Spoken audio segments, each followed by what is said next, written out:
fire fall, come shake the ground with the sound of revival.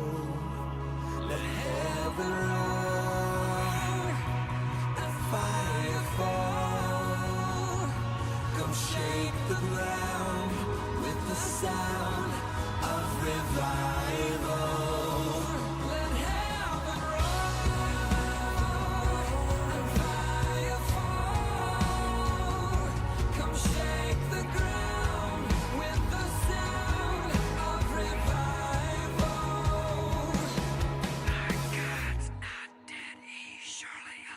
He's living on the inside, roaring like a lion. God's not dead, he's surely alive. He's living on the inside, roaring like a lion. God's not dead, he's surely alive. He's living on the inside, roaring like a lion. God's not dead, he's surely alive. He's living on the inside, roaring like a lion.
And the kingdom of God and his citizens are kings and queens that stand with the King of Kings and his kingship, that rule with the rod of iron in peace, justice, and mercy. Citizens are ours. Now, the Rod of Iron Ministries, which is another offshoot of this church. This is a satanic antichrist devil. These are not real Christians. Good values. This is a cult. We're very much opposed to it. America, we don't worship government. We worship God. How many of you feel safer knowing that your teacher has a gun? All of you. We need to turn back to God. Not to be dependent on the government. Revelation 3:11, let no man take thy crown. Hold fast to what God has.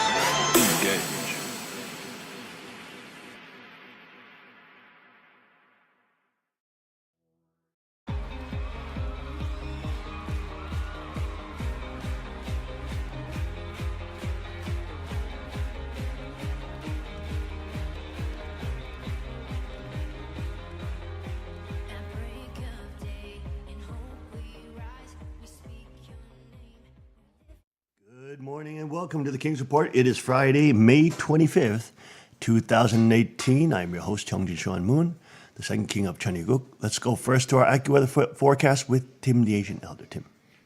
Good morning. It's a clear 54 degrees right now at the Cheongguk Palace, and we're expecting 87 degrees today. Oh my Lord. It's going to be a warm day. The doggy just came in. It's going to be a warm day. It's going to be summertime. Yes, mostly sunny, very warm as the summertime today. Official forecast. And tomorrow will be almost as warm, 85 degrees, a thunderstorm in spots. Sunday it's going to cool down to 70 degrees, so it'll be quite a bit cooler. But actually 70 degrees is much closer to our normal temperature. But again, I don't see any rain except for some thunderstorms here and there in the forecast for the next week or so. So it looks like we're going to have some pretty good weather. 87 degrees. Yes. Wow. That's going to be a sweltering one. Yes, it's going to be humid. That's right, yes. Get your shorts out today. Oh, Lord mercy. Well, you know, it is officially summer, or is it still spring? Officially, I think it's still spring. Until June. I think June something. Yes. That's when it becomes officially sometime. Yes. So we're getting close. We're getting close. It's already May 25th. Can you believe it? Wow. My goodness, that's pretty fast. This is Memorial Weekend coming up. And after that is Blaze Show coming up. Okay, so following weekend, it's yes. coming up quick. It's coming up super fast. All right, folks, let's go to the headline news on dredgereport.com. Surrender. Let's go to Tim. Okay, Harvey Weinstein is surrendering. So Drudge is sort of making it look like some kind of a movie ad or something like that. He's having fun with it. Surrender, starring Harvey Weinstein. Or is it Weinstein? I'm not sure. Armed citizen kills shooter at Oklahoma City restaurant. Yeah, There you go. yeah, that's Don't want to cover that in the news. No. Weekend McCain HBO doc skirts hard questions. Ooh. Yeah, Netflix What a now most traitor. valuable media company in the world Wow. with low viewership ratings. How's that possible? TV studios scrambling to keep talent. Univision signals more layoffs, upheaval. Amazon records private conversation, sends to random contact. Google tries to ease tensions on eve of new EU privacy law. And Facebook is accused of mass surveillance through apps. And boom, $175 million estate, most expensive on East Coast. And let's see, home values rising at fastest pace in 12 years. How weakened ESPN became consumed by politics. Yeah, it's no longer a sports That's right. network. It's now EPP, I guess, or I don't know. Maybe the P stands for politics. I don't know. NFL players already discussing new forms of protests to take the place of the anthem sit-downs, kneelings. Two sisters wed two brothers. Sibling rivalry led to murder. Mortgage rates rising at pace not seen in 50 years. 8 women accused Morgan Freeman inappropriate behavior, harassment. So sorry, he says, and also his ads have been taken down. It's off. Rising tensions It is between China off. and U.S. Yes, President Trump canceled his summit with Kim Jong-un that was originally scheduled for Singapore on June 12th. We'll be talking about that, I Moon guess, later trying on. to grovel at his feet. Yes. Please, President, let's just make a publicity stunt so we can win the Nobel Peace Prize. I'm a little commie, please. Help me win it. Ridiculous. Go ahead. Okay. I have a lot to say about that. Not a lot, but I have some things to say about that. We can cover that later on? Yes. Okay. Norway worried by intensified Russian naval activity. Catholic priest infected with Ebola. Okay. No amount of alcohol, sausage, or bacon is safe, cancer experts say. No sausage or bacon?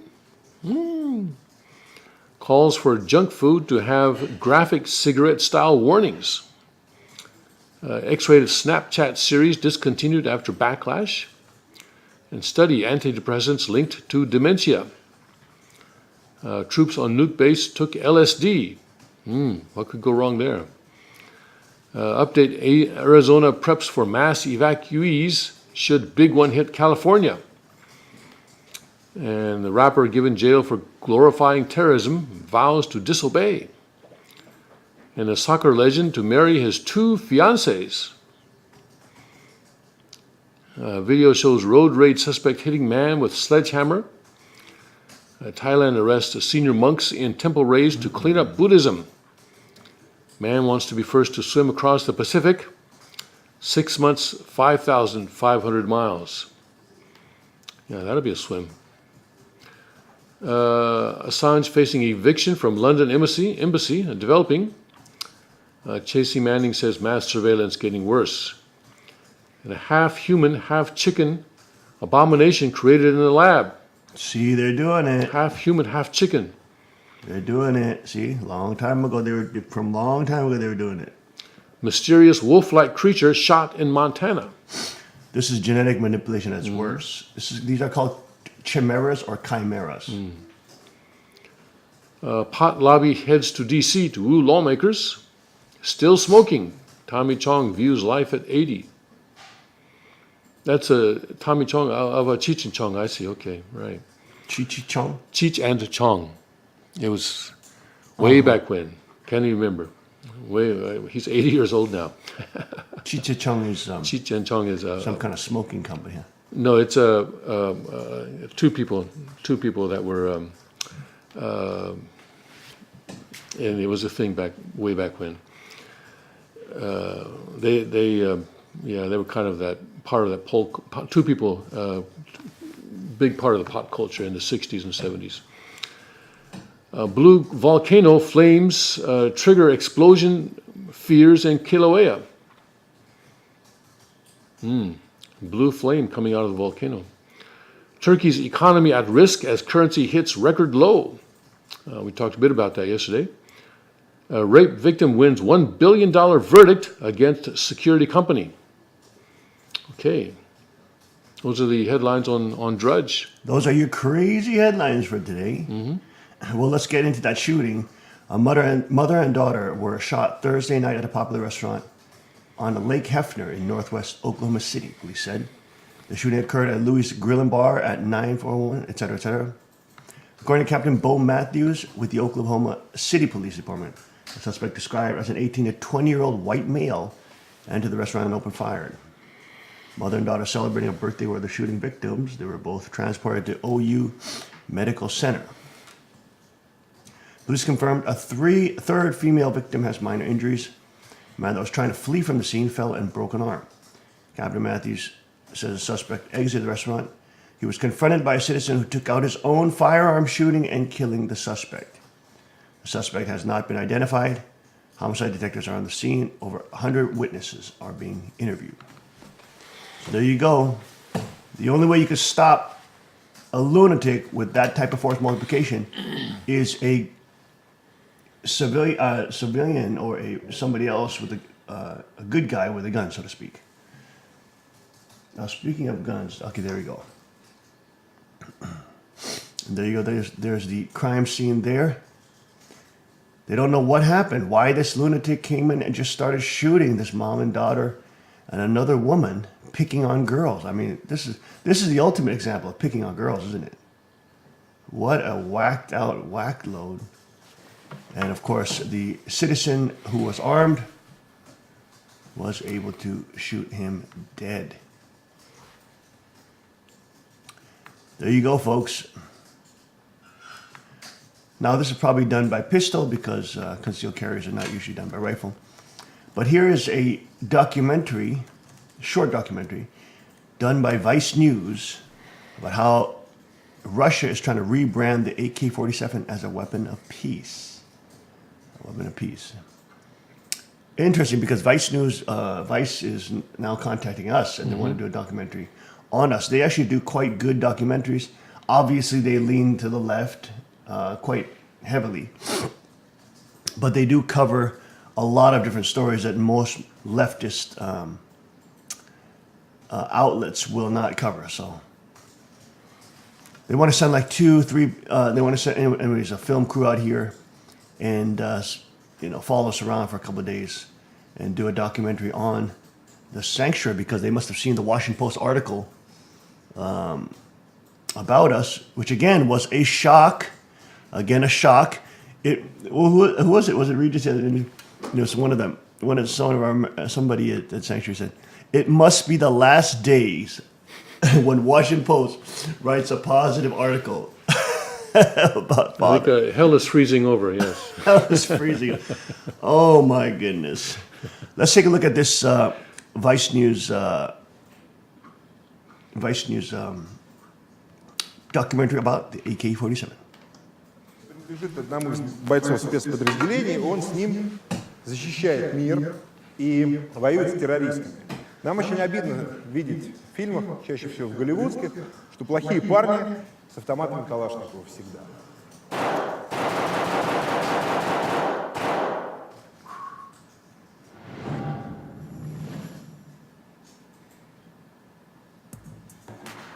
Kalashnikov assault rifles are some of the most widely used tools of war in both the 20th and 21st century. The original AK-47 model was designed by peasant engineer Mikhail Kalashnikov in 1947. Popular lore has it that if you bury it in sand for 20 years, it will still fire when you dig it up. And its simple design allows almost anyone to wield it. It made it onto the flags of Hezbollah in the country of Mozambique, while guerrillas like the Viet Cong or the Taliban used it in their wars against the United States. And of course, it was the official assault rifle of the Soviet Army, for which it was designed. Right now, Russia's involvement in the controversial conflict in Ukraine has brought on sanctions from Western powers. In 2014, Kalashnikov was among a group of Russian arms manufacturers banned from importing their weapons into the US. Since the sanctions, Kalashnikov has rebranded its assault rifles as weapons of peace in an effort to revitalize its global image. Vice News went to Moscow to see firsthand how the company is dealing with the American ban.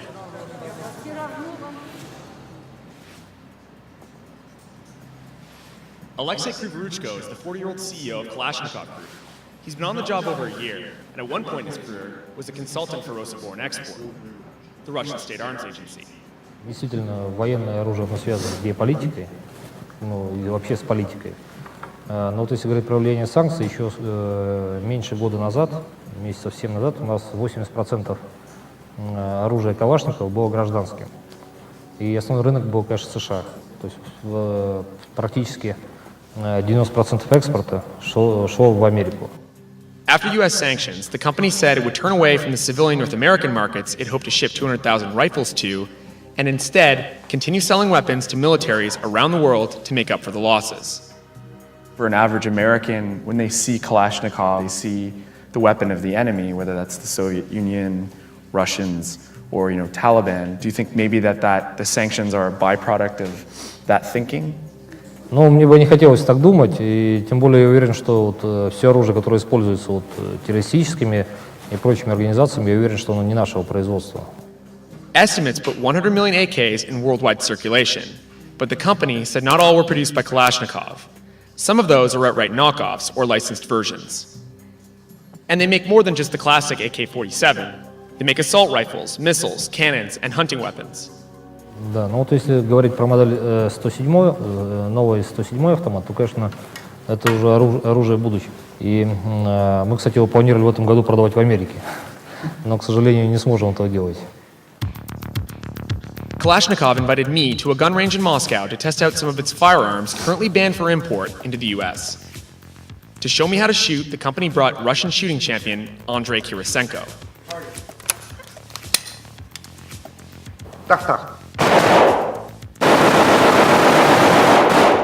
So I'm shooting the newest Russian assault rifle, apparently. Holy shit. That was really easy. There was like no kickback, it was just like... А это у меня в руках боевое оружие. Отличается от гражданского тем, что здесь есть еще и режим автоматического огня. Это уже другой калибр, это уже более современный автомат, который в калибре 5,45 на 39. Конкретно этот автомат принадлежит одному из бойцов спецподразделений, он с ним защищает мир и воюет с террористами.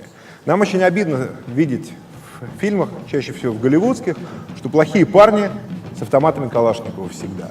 Нет, это неправда, потому что сотни тысяч парней по всему миру с автоматами Калашникова как раз воюют с террористами. Они как раз защищают мир вот с такими автоматами. That idea of using the Kalashnikov to protect the world from evil is exactly the image that the company's ad agency is trying to portray. To find out more, we sat down with the advertising mastermind behind rebranding their assault rifles into weapons of peace. In December 2014, the company unveiled a massive multimedia PR campaign putting a positive historical spin on the AK. The idea behind this gun was that it was something by people, for people. It is for ordinary people, for a mass army, not for specially trained people, no matter what education, profession. So in Kalashnikov, you see, in a nutshell, the big philosophy of Russian design. If you create something, it has to be absolutely reliable, simple, enduring, that will work in any kind of climatic zone. What was the idea behind creating what is perhaps the most prolific weapon in history and making it a weapon of peace? A weapon of peace lies, I think, in the Russian view of why the arms are created. In a way, you can say that the chances of death were equaled by Kalashnikov.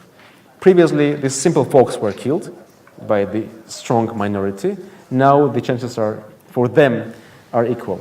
Therefore, they have to sit at the table and discuss. So no more humiliation, no more oppression.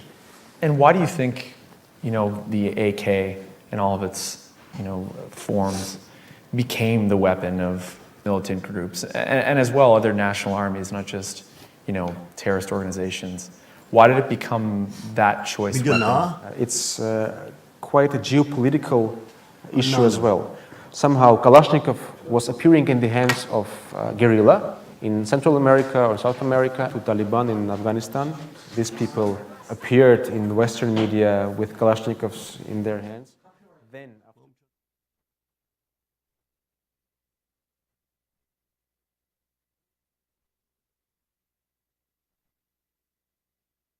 involvement into Afghanistan, Kalashnikov went on balance the heritage, the history of Soviet Union, of these liberation armies, with our new prospects for tomorrow, our new market niches. Our task in the project primarily was to pave this way to the future without getting rid of the past. Just as it was during the Cold War, the Kalashnikov has come to symbolize the standoff between Russia and the West. While sanctions might keep AKs out of the hands of American gun collectors, they won't prevent Kalashnikov from selling the so-called weapon of peace to those making war around the world.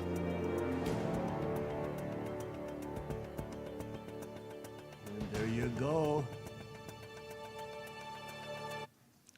We're having issues with the tech team, copyright issues on that video. All right, let's take a break as we sort this out. I'll be right back after this. Stay with us.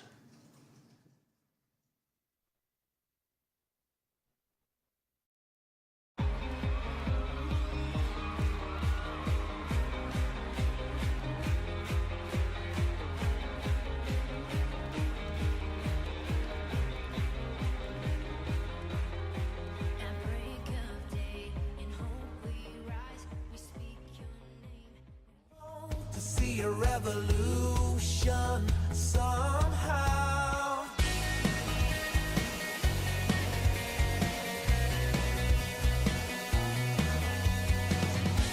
And love explode and bring the dead to life.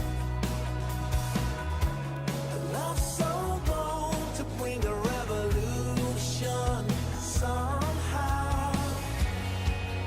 No, I'm lost in your freedom. And this world I'll overcome. My God's not dead, he's surely alive. He's living on the inside, roaring like a lion. God's not dead, he's surely alive. He's living on the inside, roaring like a lion. He's roaring like a lion. Let hope arise and make the darkness hide. My faith is dead, I need a resurrection somehow. No, I'm lost in your freedom. Arms, Magnum Research, and Auto Ordnance. The Car Firearms Group. With a diverse product line that blends American craftsmanship with cutting-edge technology. It's no secret why gun enthusiasts choose Car Firearms Group. From the Desert Eagle and Baby Desert Eagle made famous by Hollywood. The history of the 1911 and the Tommy gun. To the best in compact concealed carry. Car Firearms Group is not only the first name in personal defense, it's a name that has earned the respect of gun enthusiasts around the world. Concealment, innovative technology, value, accuracy, and history. Car Firearms Group. Made in the USA. Visit car.com today.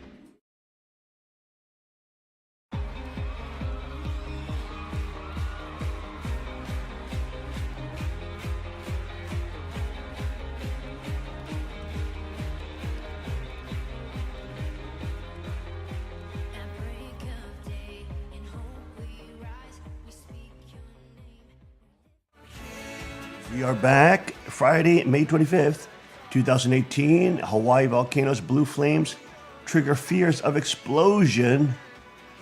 Check out these blue flames, folks, in Hawaii's lava bath that they have. You can see it right there. Blue flames. My goodness. Wow. Blue flames burning in the lava from Hawaii's Kilauea volcano are raising new fears of explosions. Emergency officials say if fissures open west of Pahoa, lava could block the one remaining open highway. If that happens, about 1,000 people would have to be helicoptered to safety. Wow, that's tremendous. Wow. Residents are also eyeing another disturbing development. After 3 weeks of gawking at images of bright red lava bursting skyward, the Big Island's focus has shifted to something blue and worrisome. Blue flames that indicate the presence of methane gas. Methane gas is a result of lava burning plants and trees. Scientists say it can trigger explosions if ignited while trapped underground. It's the first time, maybe the second time, I've seen the blue flames thing. It's very dramatic, very eerie. Geophysicist Jim Ikawa said. There it is. Look at those blue flames. Wow. For now, Kilauea seems to have spared a threatened geothermal power plant, but in communities like Leleina Estates, fountains of nearby lava threaten more homes, and there are also spots where officials worry about widening cracks. Look at this. We showed this yesterday. Look at those massive cracks under that house. Unbelievable. Look at that. Wow. That looks unreal, folks. It's literally the end times in Hawaii. Look at that. Look at those concrete roads just snapped in half. Golly. That literally looks like in the end times. How it's commonly depicted in Hollywood. Wow. That is fear. Those are some fearsome cracks on the ground. Look at that. Completely shattered in half. Mysterious wolf-like creature shot in Montana. Look at the large creature right here.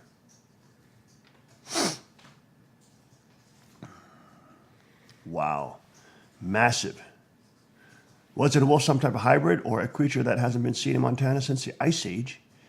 On May 16th, a lone wolf-like animal was shot and killed on a ranch outside Denton with long grayish hair and fur. A large head and extended snout.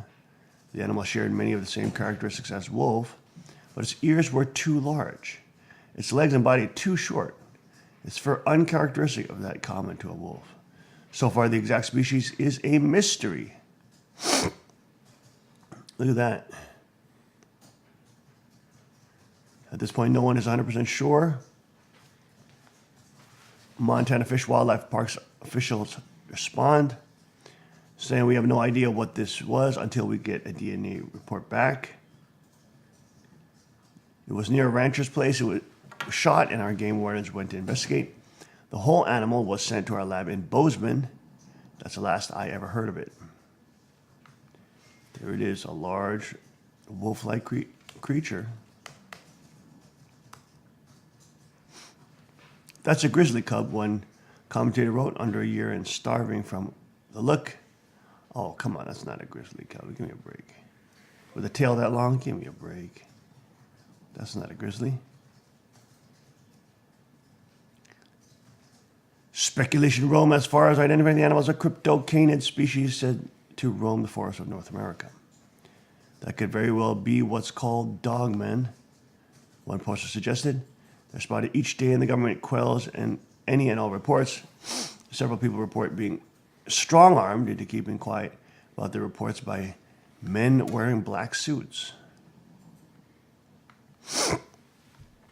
First off, Dire with a song by the Grateful Dead from 1971, he said, of the prehistoric species populations. I know I've listened to many times. Number two, it's a prehistoric animal like mastodons and saber-toothed tigers, so it doesn't exist. As for the Dogman theory, there's a regular Friday night YouTube broadcast called Dogman Counters. For those who wish to follow up on that line of thought, it comes on right after Bigfoot Eyewitness Radio. I mean, it just looks like a big dog. That's all it looks like. A big dog. Smucker's own speculations run towards something of a wolf-dog hybrid. He noticed several occasions within the last few years in which canid predators, neither all wolf nor all dog, were causing problems with ranchers. Each of the continent divide. Well, wolves, all dogs are descendants of wolves. We have had a few instances of wolf-dog hybrids out there. One was out somewhere in eastern central Montana killing sheep like crazy. Finally, we caught it, and it turned out to be a hybrid. There you go. That's probably what it is. Wolves and dogs are unique in the animal world in that they can interbreed and produce offspring that can in turn produce their own litters. This is unlike the pairing of horse and donkey, which will produce a mule. Mules are always infertile and capable of producing offspring of their own.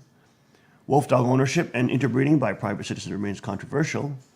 According to the International Wolf Center, nearly all wolf dogs are bred in captivity. Wolves and dogs can breed in the wild, but this occurrence is very rare, largely because wolves are very territorial and more likely to kill an unfamiliar dog that enters their home range rather than accept it back and have sexual relations with it. Wolf dogs are heavily regulated, and hybrids should have a tattoo identifier. The behavioral tendencies of wolf dogs are unpredictable, ranging from bold, aggressive, and territorial to placid, submissive, and friendly, even among pups within a single litter. For that reason, the breeding of wolf dogs in captivity is highly regulated. If you have a wolf dog hybrid, it's supposed to have a tattoo on a lip, and it's supposed to be registered with the state. A lot of those people don't bother following regulations. It could be that. Wow, look how big those animals are. Wow.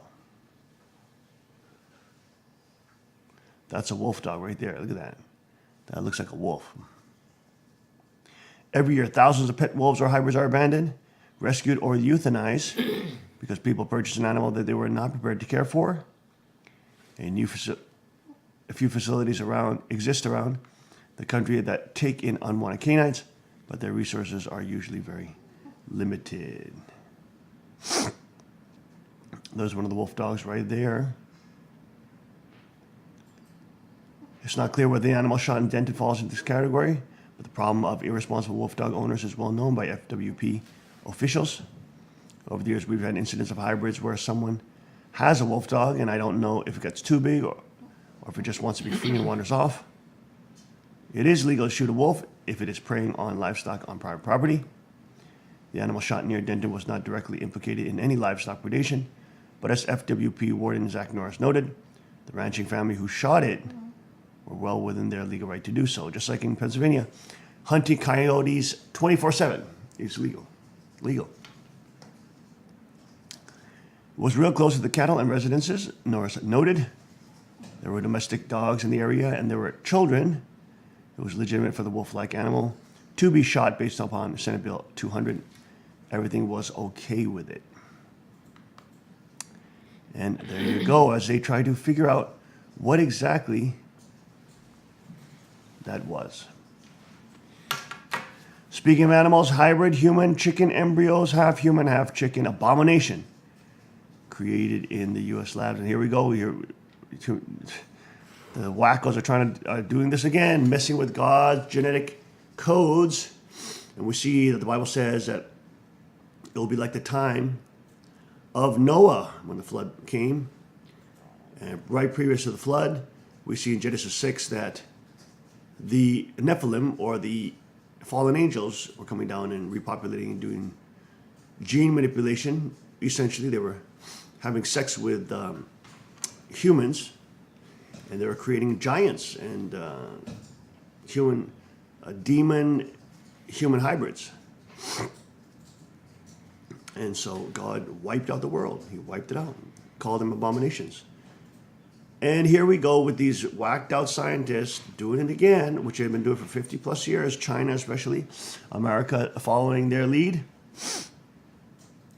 A team of stem cell researchers have done the seemingly impossible and successfully combined artificial human cells with the embryo of a chicken in a shock new experiment aimed at trying to better understand development. Now there's a problem because, you know, when you're talking about human embryos and human cells, that will become a human being, you know, potentially.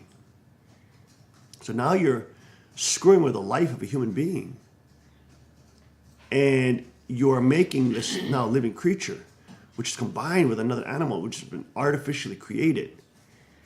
Okay, now what kind of, that brings up all sorts of issues with human rights. If this thing brings up, creates new diseases, which we're not immune to, will they kill it? They probably will. But then again, since it's part human, does it have human rights? In Chinese Constitution, it's very clear it will not. But again, that is a discussion that the sort of modern world has not had. Golly, folks. Rockefeller University. Oh, is it a surprise? Isn't it a surprise that it comes from Rockefeller University? There you go. But again, this is a very disturbing trend. And what's interesting is if you even bring this up, people will think you're crazy and conspiracy theorist. They don't understand these things actually are happening. But of course, there you can see it for yourself from Rockefeller University in New York, led by Dr. Ali Brivanlu, grafting petri dish grown human cells onto the embryo of a chicken. The scientists were, for the first time ever, able to observe how cells organize themselves. The study was published this week in the science journal Nature, where the scientists unveiled their inner machinations of so-called organizer cells. There they are, playing with human beings again. Look at that, playing with potential human beings. Boy, oh boy, that's very disturbing, very disturbing. It's all these scientists, you know, these mad scientists talking about, oh, it's a real advance. It's beautiful this can be shown without the need of using embryos. You know, they're into thinking it's beautiful because they want to be the one that creates the human hybrid. And they always sell it to you as if, you know, this is for your health and this is for, you know, solving cancer.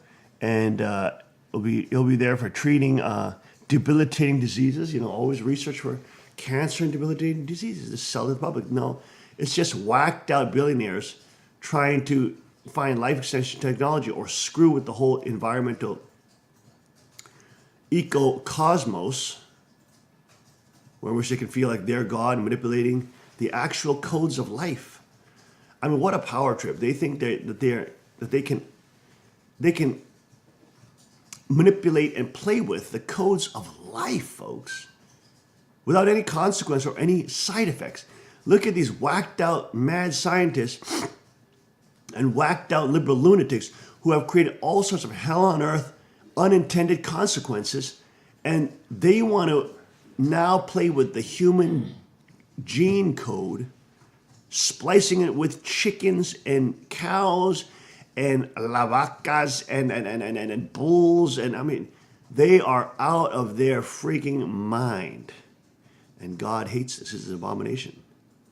God absolutely hates this because they are thinking they're the creator. They're thinking they understand the entire architecture of the universe and all its potential unintended consequences that this dangerous type of activity will have. What kind of new bacteria will be formed? What kind of new,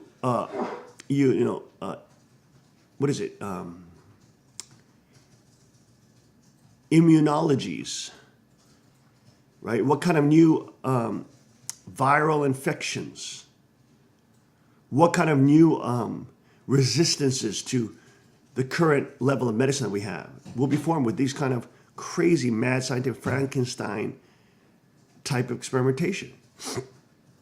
How many times have we heard of science labs being broken into, being compromised, having bacteria released from Lime Island off the coast of, what is that, Long Island? Where then Lyme disease begins from? It begins from right around that area. How many times have we've been manipulating and doing biological experimentation? You know, what do they call it? They call it biotech and biological experimentation, where they play around with these dangerous chemicals, viruses, pathogens, etc., and then it gets released. It gets out. Golly, and now they're again, and this is where they're just pretending like it's happening just now and it's breaking science. They've been doing this for the last 50 years. You can go back and see all these type of chimera type experimentation being done 50 years ago. I mean, just 10 years ago, they were saying that they were making milk from goats that were combined with spider, so that it becomes, you can create spider webs for Kevlar from the milk that's produced by these goats, and they were doing that. Always in the name of science, of course. But they were publicizing that like 10 years ago, and they were, of course, doing it 10, 20, 30, 40 years ago. Splicing genomes and splicing humans into, and of course, China has no human rights ethics. Look how many human rights violations they've done. They've been doing these experimentations from the very beginning. They don't give a hoot about what human beings and ethics are involved in this, and potential life that could be human rights issues that could be, violations. They don't give a schmita hoot. Lord mercy. This is really disgusting and really, it's abominating. It's abominating. I don't know if that's a word, but anyways, it's an abomination. It's really dangerous and very disturbing. Very, very disturbing. But again, these mad scientists and their quest to be gods and feel these power trips of, yes, we are playing with the codes of the universe. I mean, stop playing with these. There's some things which you're not supposed to play with, you dumb ashtrays. Otherwise, you screw it up for everybody else with your dumb unintended consequences of new viral and bacterial infections and potential mass, diseases that could spread from these kind of crazy chimeras. Lord, this is unbelievable. Stop mucking around with nature and creation. You are not. The Bible says, Psalm 19, the heavens declare the glory of God. The firmament declares his handiwork. Not you, you basket case beta male little brain. My brain size is so, I'm proud of my brain. I think I'm smarter than everybody else. You're not as smart as God, you trash head, mad scientist, Frankenstein, new potential genociding, virus creating dumb bum idiots. Now tell us what you really think, is what they say. Ridiculous, folks. CNN Politics reports Assange's refuge in Ecuadorian embassy is in jeopardy. Look at this, folks. They're coming after Julian Assange, and President Trump must protect him. Julian Assange was essential in President Trump's victory against Hillary, the witch Clinton. Communist News Network reporting Julian Assange's nearly 6-year refuge at the Ecuadorian embassy in London is in danger, opening the WikiLeaks founder to arrest by British authorities and potential extradition to the U.S. Multiple sources with knowledge tell CNN. While Assange has in the past claimed his position in the embassy was under threat, sources now say his current situation is unusually bad and that he could leave the embassy any day now, either because he will be forced out or made to feel so restricted that he might choose to leave on his own. His position there is in jeopardy, one source familiar with the matter said. Assange's exit from the embassy could open a new phase for U.S. investigators eager to find out what he knows. CNN reported in April 2017 that the U.S. has prepared charges to seek the arrest of Assange, who U.S. intelligence agents believe Russia used as an intermediary to distribute hacked emails from Hillary Clinton's campaign during the 2016 presidential election. Assange and his lawyers say he has been detained without charge for 2,720 days, 53 of those gagged and isolated from visitors and outside communications, and that there is not a shred of evidence that Assange has done anything but publish material just as the established media do every day. So there you go. Now, Assange should absolutely be protected because, again, unlike CNN, this man was revealing things about the actual candidate, Hillary Clinton. That should have been known to the American people.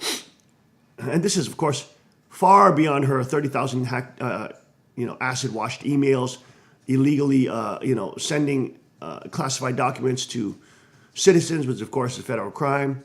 All those kind of insane things. Benghazi telling them to stand down and die. I mean, just all sorts of incredible criminal activity. Mena, Arkansas, and her husband and her being kingpins of the drug trade and CIA heroin trade down there. I mean, and the murder trails that follow them. Just the list goes on and on and on. And what was it? Assange was the one who was exposing this stuff. He was exposing her relationship to Marina Abramovich and the Satanist circles that she hangs around in and parties with. Why would you be partying with Satanists?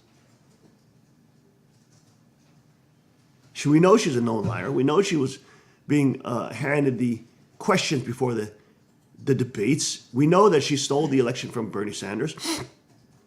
We know there was total corruption and collusion to bring in the agent Hillary Clinton, who, of course, is funded by George Soros, him being her #1 campaign contributor, with, of course, ties to the Rothschilds and the Bilderberg Group, the biggest criminal cartels, crime syndicates on the planet. We know she's involved in pay-for-play. We know she can be bought off by the highest bidder. Saudi Arabia, China, Russia, you name it, she's involved with it all. And, of course, trying to blame Trump for the crimes that she's committed. This is, of course, the Democrats. They do the crimes and they say, no, look, it's my opponent did it. You see what I'm saying? We're talking about pedophile networks. We're talking about Satanist circles. We're talking about wicked, wicked witch of the West. Unbelievable. Unbelievable. Why doesn't this woman just go away? President Trump should be prosecuting her. Jeff Sessions, that piece of trash, should be prosecuting her and putting her behind bars. Or if she's tried for treason, I mean, she could have the death penalty if she's tried for treason, because she's definitely a treasonous criminal, pay-for-play criminal that is working for foreign powers that are infiltrating these United States of America. So she could be tried for treason. I mean, he could go after her for treason. There's plenty of dirt on her. And all these idiots around President Trump trying to tell him that Julian Assange must be put in prison. They should be put in prison. Assange was absolutely essential in the Patriot movement to help President Trump get elected. And if President Trump throws him in prison without protecting him, he is destroying his own credibility. And a massive part of his voter base who understands the value of Julian Assange and of real media during the campaign trail will not vote for President Trump and will separate from him because they will see that he is a politician that has become one in part with the deep state. Julian Assange was a critical piece. Critical. Working directly with Roger Stone, Alex Jones, maybe not directly, but at least releasing information to their contacts.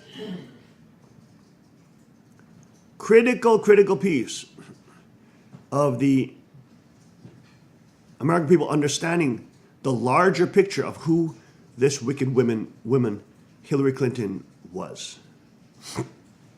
So President Trump must protect this man. Of course, CNN is frothing on the mouth to get him arrested. We'll have to see what happens. Ronaldinho denies report he will marry his two fiancées in August ceremony. His two fiancés. Brazilian football legend Ronaldinho. No, not Ronaldinho. Ronaldinho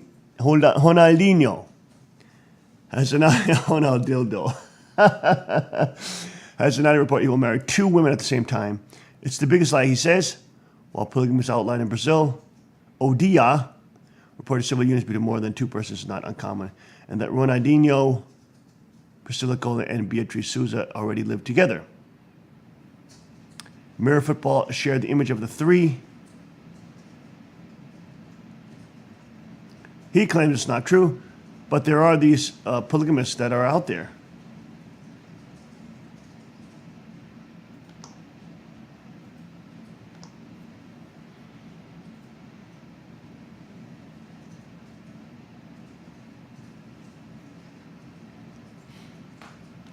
The Mirror reports that no amount of alcohol, sausage, or bacon is safe according to cancer experts.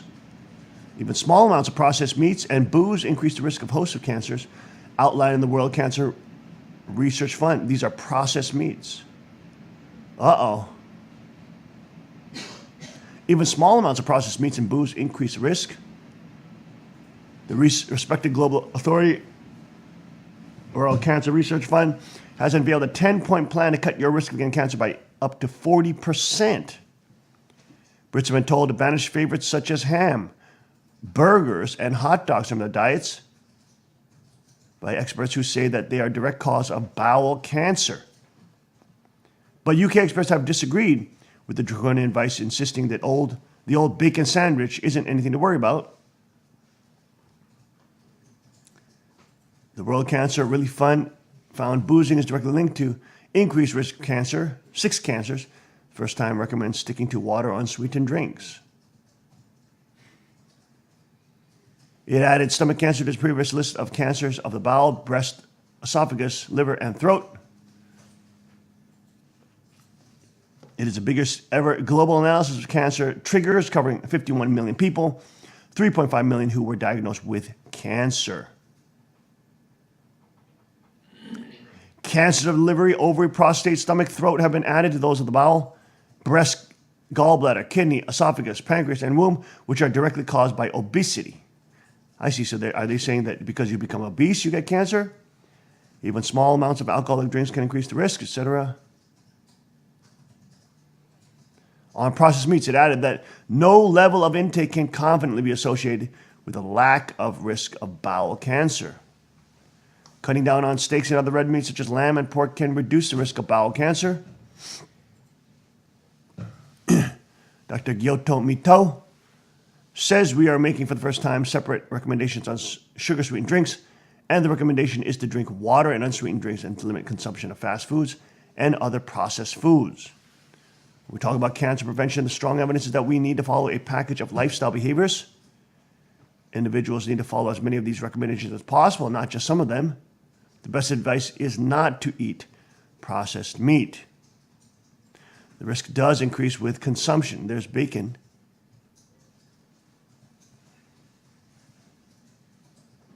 Our cancer prevention recommendations work together as a blueprint to beat cancer that people can trust because they're based on evidence that has now proved consistent for decades. They said that on current trends, fat will overtake smoking as the number one risk for cancer in 20 years. It is built as a comprehensive package of behaviors that are the most reliable blueprint available for living healthily to reduce cancer risk. Staying physically active directly protects against 3 cancers: bowel, breast, and womb. Exercise also helps prevent people being overweight, which is a known cause for almost all cancers. Detailed advice to prevent obesity-linked cancers, including avoiding too much fruit juice and drinking water instead of fizzy drinks. To stay active, the report says families should minimize screen time in the home and walk regularly. The blueprint also advises eating fruit, vegetables, and beans daily. That's good. Cancer Research UK said cutting out booze and processed meats altogether was not needed. Professor Linda Bowles, UK prevention expert, said a bacon buddy or glass of wine every so often isn't anything to worry about. It's the things you do every day that matter most. Building small changes into your daily life, like choosing sugar-free drinks or walking more, can add up to a big difference for your health. Around 1 in 6 deaths annually worldwide are due to cancer, and this is increasing as more countries adopt Western lifestyles. New cases of cancer are expected to increase by 58% to 24 million globally by 2035. Here's a 10-point health plan. Be a healthy weight. At a healthy weight, be physically active. Number 3, eat a diet rich in whole grains, vegetables, fruits, and beans. That's good. 4, limit consumption of fast foods and other processed foods, high in fat, starches, or sugars. 5, limit consumption of red and processed meat. 6, limit consumption of sugar-sweetened drinks. 7, limit alcohol consumption. 8, do not use supplements for cancer prevention. 9, for mothers, breastfeed your baby if you can. And 10, after a cancer diagnosis, follow these recommendations. Those are good recommendations. I mean, those are not bad recommendations. So is California going to outlaw bacon now? Probably. A new study shows some antidepressants, bipolar medications, and Parkinson's drugs links them to dementia. Not surprising, given that on the tab or the insert, it says these antidepressants may give you suicidal or homicidal tendencies, which may be the reason why that every single one of the active shooters that we've had in the United States were on PCPs and or antidepressants. Totally ridiculous. All right, folks, we're going to take a short break, and we will be back right after this. Stay with us on the King's Report.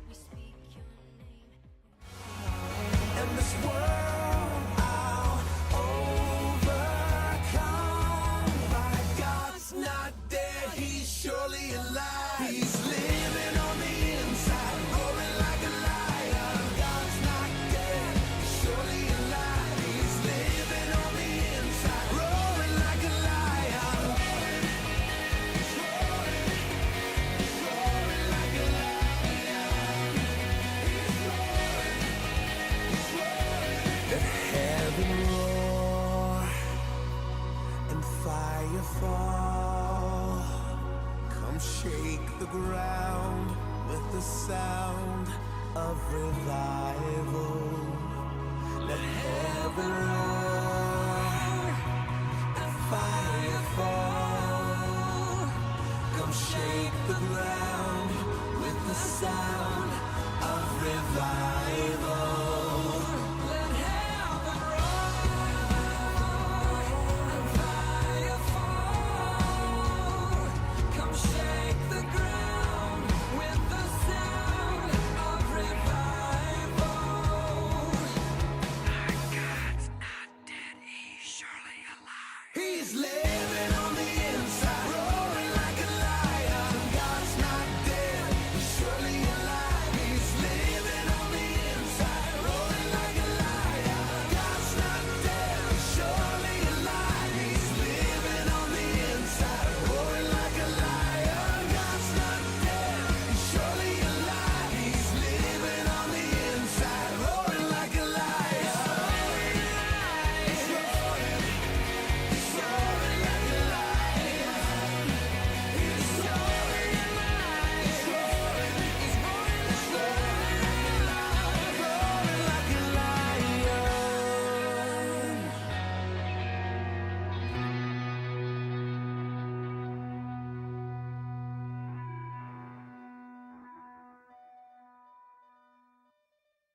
ground with the sound of revival. Let heaven roar and fire fall. Come shake the ground with the sound of revival. Let heaven roar and fire fall. Come shake the ground with the sound of revival. Our God's not dead, he's surely alive. He's living on the inside, roaring like a lion. God's not dead, he's surely alive. He's living on the inside, roaring like a lion. God's not dead, he's surely alive. He's living on the inside, roaring like a lion. God's not dead, he's surely alive. He's living on the inside, roaring like a lion. He's roaring like a lion. He's roaring alive. He's roaring like a lion.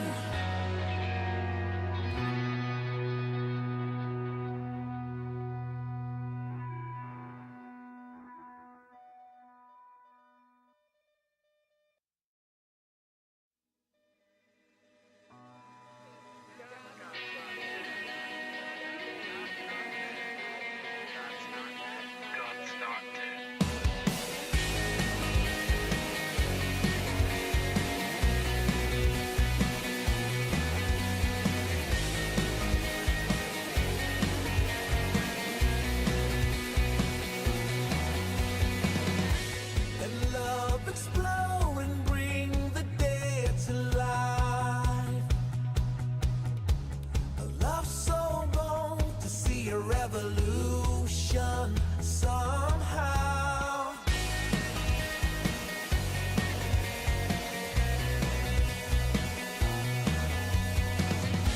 Let love explode and bring the dead to life.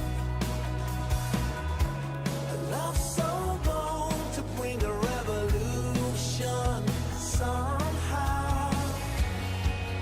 No, I'm lost in your freedom.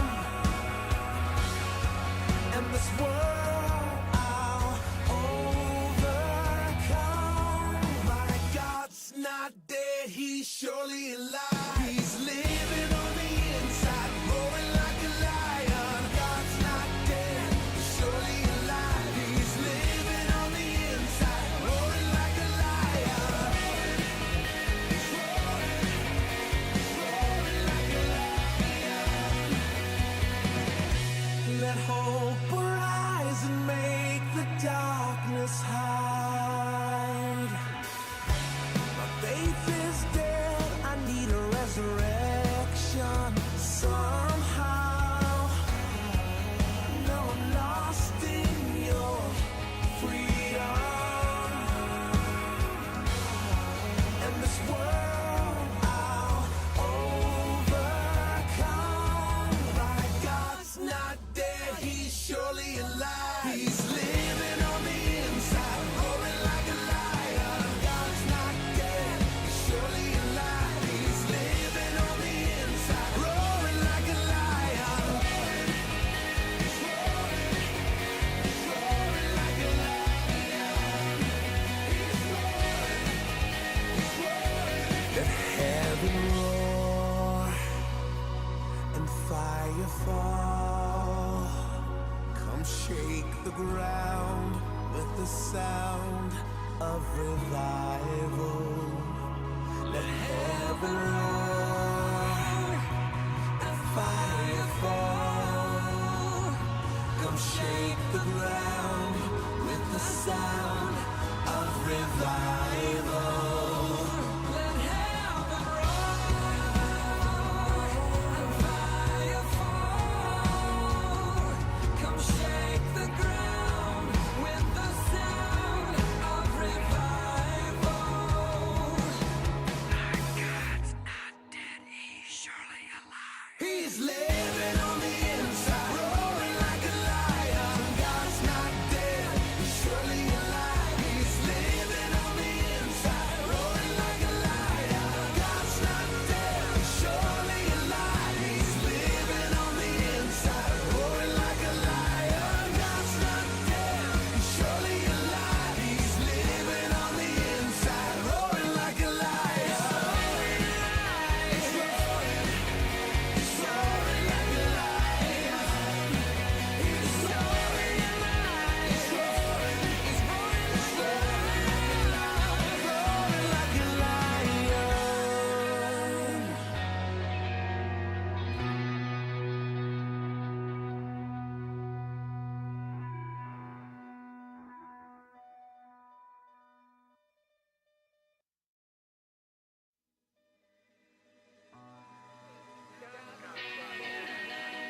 They specifically said they want the local people showing up with assault weapons. It's scary. It only takes one crazy person. It's something I would consider keeping my child home, and it's scary. I don't need a freaking assault weapon to defend myself. Only thing they're good for is killing. And you want to bless it? Shame on you. The Sanctuary Church is expecting hundreds of people next Wednesday morning, many of them with assault rifles. Moon is the son of the late Sun Myung-moon, who founded the controversial Unification Church that drew national attention in the 70s and 80s. I don't want all this chaos. A weapon of war, a weapon of mass destruction. Nichols for peace sounds just as absurd. You trust these lunatics? The bullets are on your head. But they're worshiping a weapon. 세계 선교 본부장 팀 헬더입니다. What kind of joke is that? Bozo, give me a break. Ridiculous. You're freaking lying. All the demons are howling. We have now become the most famous church in the world, folks.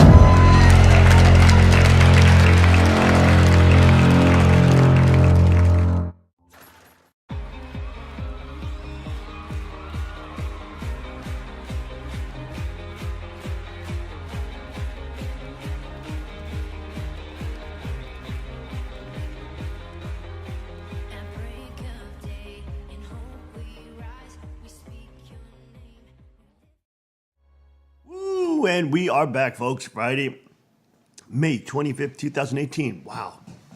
You got to try this agave organic sweetener. This is from the agave plant. You know, stuff like this. Where did we pick this up? Anyways, I can't remember where. Oh, TJ Maxx, I think we picked it up. But on sale. But this stuff is so amazingly powerful. It's like honey, but it's, you know, a little more nectary. It's so sweet. It's like amazing. Honey is probably one of the most delicious, sweet, natural things you can eat. And it has a lot of antibacterial properties. I bet you this also has the same similar antibacterial properties, but I know honey does. What a tremendous, powerful boost. Boom, nails you in the morning. All right, folks, let's go to Kalawan Noir in his new video. Let's check Kalawan out.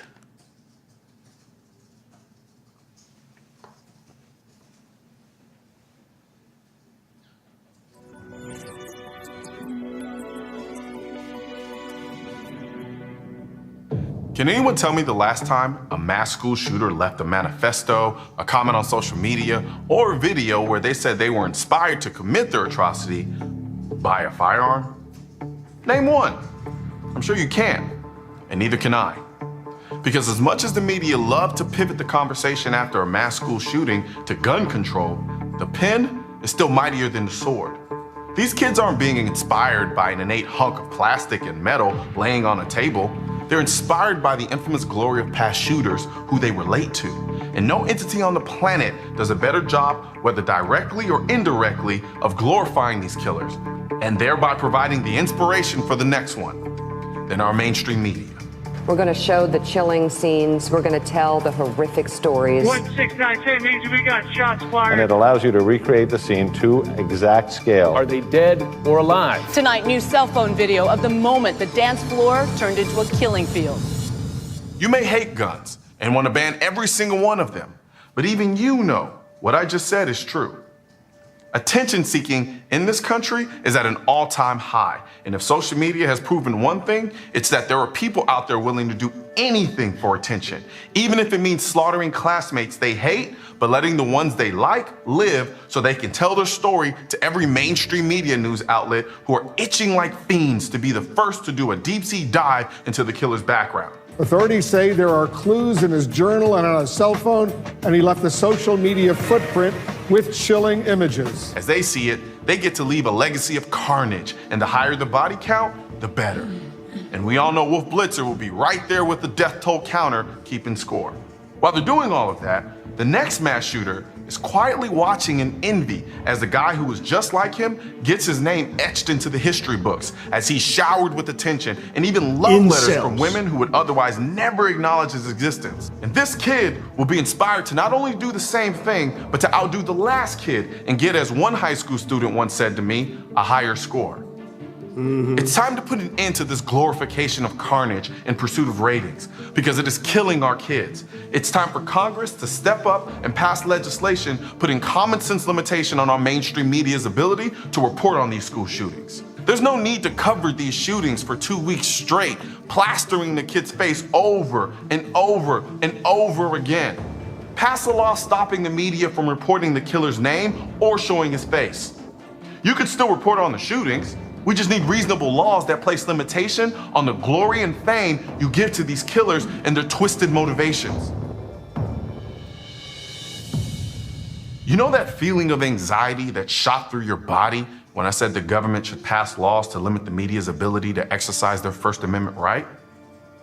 That's the same feeling gun owners get when they hear people say the same thing about the Second Amendment.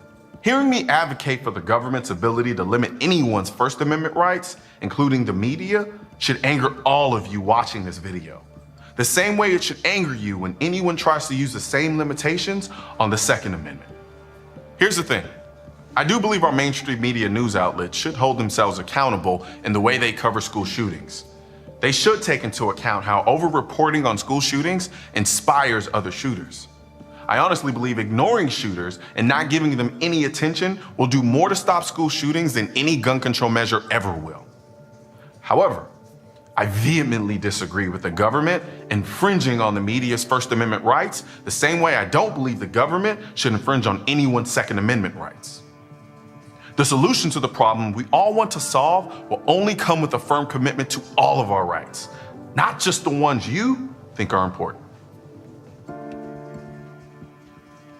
And that's the reality. The left is not after the guns because they want to save kids. They're after the guns because they want to disarm the population. That's what they're after. And we belabor that point just billions and billions of times on the King's Report, but it's just so obviously historically true. Every single totalitarian regime must disarm their threat for them to enact and have their cult of power, where they're above the law, they can do whatever they want, they can run pedophile rings, do whatever they want. And they have no recourse. People have no recourse. No ability. They just farm to death and out of existence. And because the very nature of these people who give their souls over to evil, they're vampiric parasites. They're parasites that want to feed off the population. They don't care whether or not that host body will die at some point. They just move on to the next. They're only in it for temporary resources. Kill the host now, they don't care if it's going to die in 3 years, 5 years, 20 years, doesn't care. They just want it now. It's like the addict who wants the fix. They don't care what their health is going to be like in 20 years. They want the fix now. Oh, Lord mercy. But that is Kalawan Noir's new commentary. Let's go to Grant Stinchfield and the success of the NRA's National School Shield program. Let's take a listen. Hi there, folks. I'm Grant Stinchfield. Welcome to NRA Carry Guard Daily. Ron Beatty, a county commissioner in Massachusetts, says he's got an idea to end school violence. That's him. He's calling for his home state to implement the NRA's School Shield program in all its schools. Beatty says the comprehensive program addresses the many facets of school security, and it certainly does. Good luck on that, I recently spoke with the chief of police, Eric Kaiser of Jordanton, Texas, just south of San Antonio. His department was the first to implement the NRA's School Shield program. What we learned from the School Shield program was just some of the things that police often don't look at. Part of the program was having the officers go back up to the school at night and walk portions of the school where students don't frequent as often. People are focusing on the phenomenon of the school shooter, but there's all kinds of safety issues that schools face day in and day out. And this was a very comprehensive program that we were very impressed by. We've had nothing but good experiences with our various NRA programs that we've participated in, and it is our plan. They really care for their kids. We should recommend this to the local sheriffs. Officers from across the state of Texas came into Jordanton, Texas, to learn from the NRA School Shield program and how it's been instituted there. So the NRA School Shield program spreading across the great state of Texas. That'll do it for us today. I'm Grant Stinchfield for NRA Carry Guard Daily. We'll see you here every Monday through Friday, 1:30. They should do that. That would be a great service, but done by Car Arms. You know what I mean? If they were able to implement that, that would be a great news story. That they're able to help implement the NRA Carry Shield, or the School Shield program. Because that's an actual program that they have ready to go and ready to implement and work with local law enforcement and the schools to raise a level of situational awareness for the reality of active shooting that happens because we have all this. We have a drugged out society. We have the highest consumption of psychotropic and pharmacological drugs. We are the biggest customers for big pharma and these chemical companies that don't give a hoot about your health and don't give a hoot about school shootings because they have contracts with the media that don't allow the media to report on the fact that all these whacked out lunatic, what do they call them? Involuntary celibates is what they call themselves. I mean, this is ridiculous. Involuntary celibate, no girl wants you. That's why you're celibate. That's why you can't, that's why you're celibate, you dumb ashtray. They call it as if they're the victim. Oh, these girls don't want to sleep with me and just rape me and ravage me sexually. I think I'm involuntary celibate. I'm mad and I'm angry. I'm victimized. I'm so poor because nobody wants to bang me. I'm going to kill people now. What the hell is wrong with these? These people are nuts.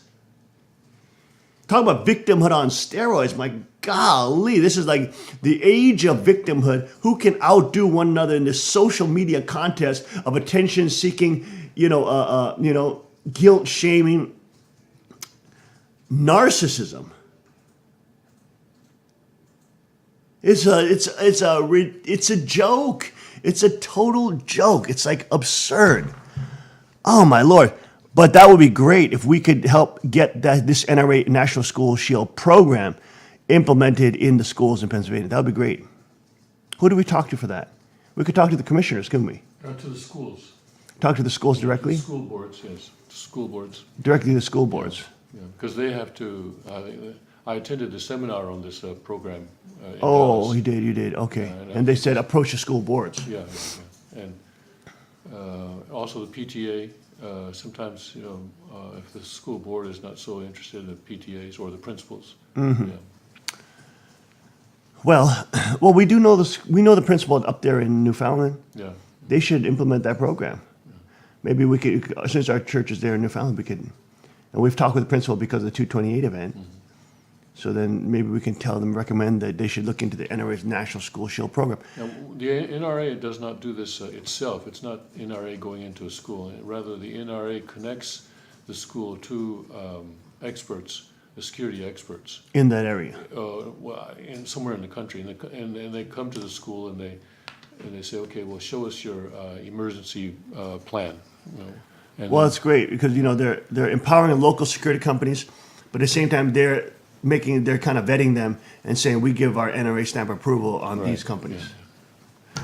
All right, either which way, it keeps the kids safer because at least they're thinking about school safety. They're thinking about realistic ways of making them harder targets so that these bozo, lunatic, incel, my gosh. Oh my gosh, give me a break. This is unreal. This is a Twilight. We're not living. This is not real. It can't be real. This has got to be a movie. This has got to be some kind of Twilight Zone. It's so stupidly absurd. It can't be real. This can't be real. It's so ridiculous. Okay. Oh my Lord, have mercy. And Mr. Dan Bongino breaking it down about don't lie about your ethnicity pledge. In honor of Elizabeth Warren, hashtag no RA pledge. Boy, do I got a show for you today. I had to move things around a little bit because we have such a great production crew here.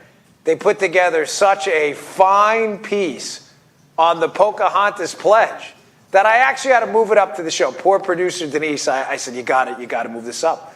Because I was afraid, don't worry, I'll tell you what the Pocahontas pledge is in a few minutes. You're not going to want to miss this. But I was afraid it was so good that if I did it at the end of the show, I would not give it its due time. And I want you to see how committed we are here at NRA TV to the Pocahontas pledge. Hat tip, Grant Stinchfield. I will get to that in a minute. But we were right up until seconds before the show working on moving stuff around. So let me start out with what I was going to start on a very serious note. So the New York Times got basically called out for burying the lead on their story. They are desperate to make Spygate go away. Spygate, of course, is the Donald Trump name for the spying scandal on his campaign.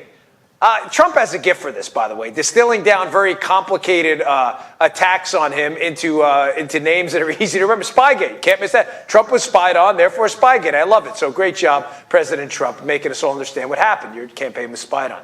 Now, the interesting part of this case is there is some interesting kind of burying of stories. And the reason this is happening, folks, right now, I'm going to explain this to you today on the show, is that there's some very serious criminal liability here in this case. This isn't just about a political spying scandal, some people that got upset, spies that got caught, political machinations going on. There were very serious leaks that went on in this case that were potential felonies, and people are looking at potential investigation and arrest. So there's an effort by the Pravda media, the Pravda Post, and the fake news New York Times to spin this story. Matter of fact, there's a piece by Philip Bump in the Washington Post today that is so outrageous.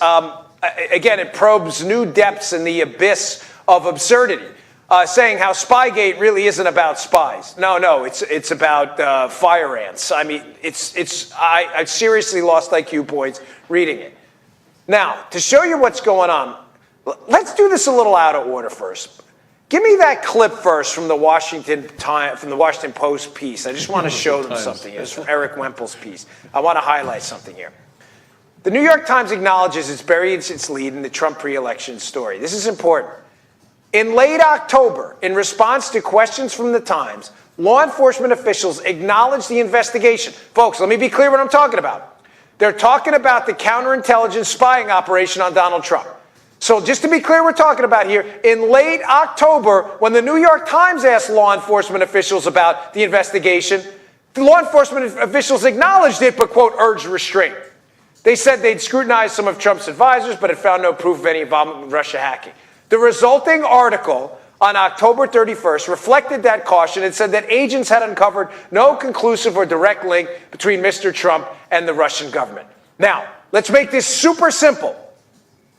The New York Times in October was told by some law enforcement entity about the existence of a super sensitive spying operation against Donald Trump.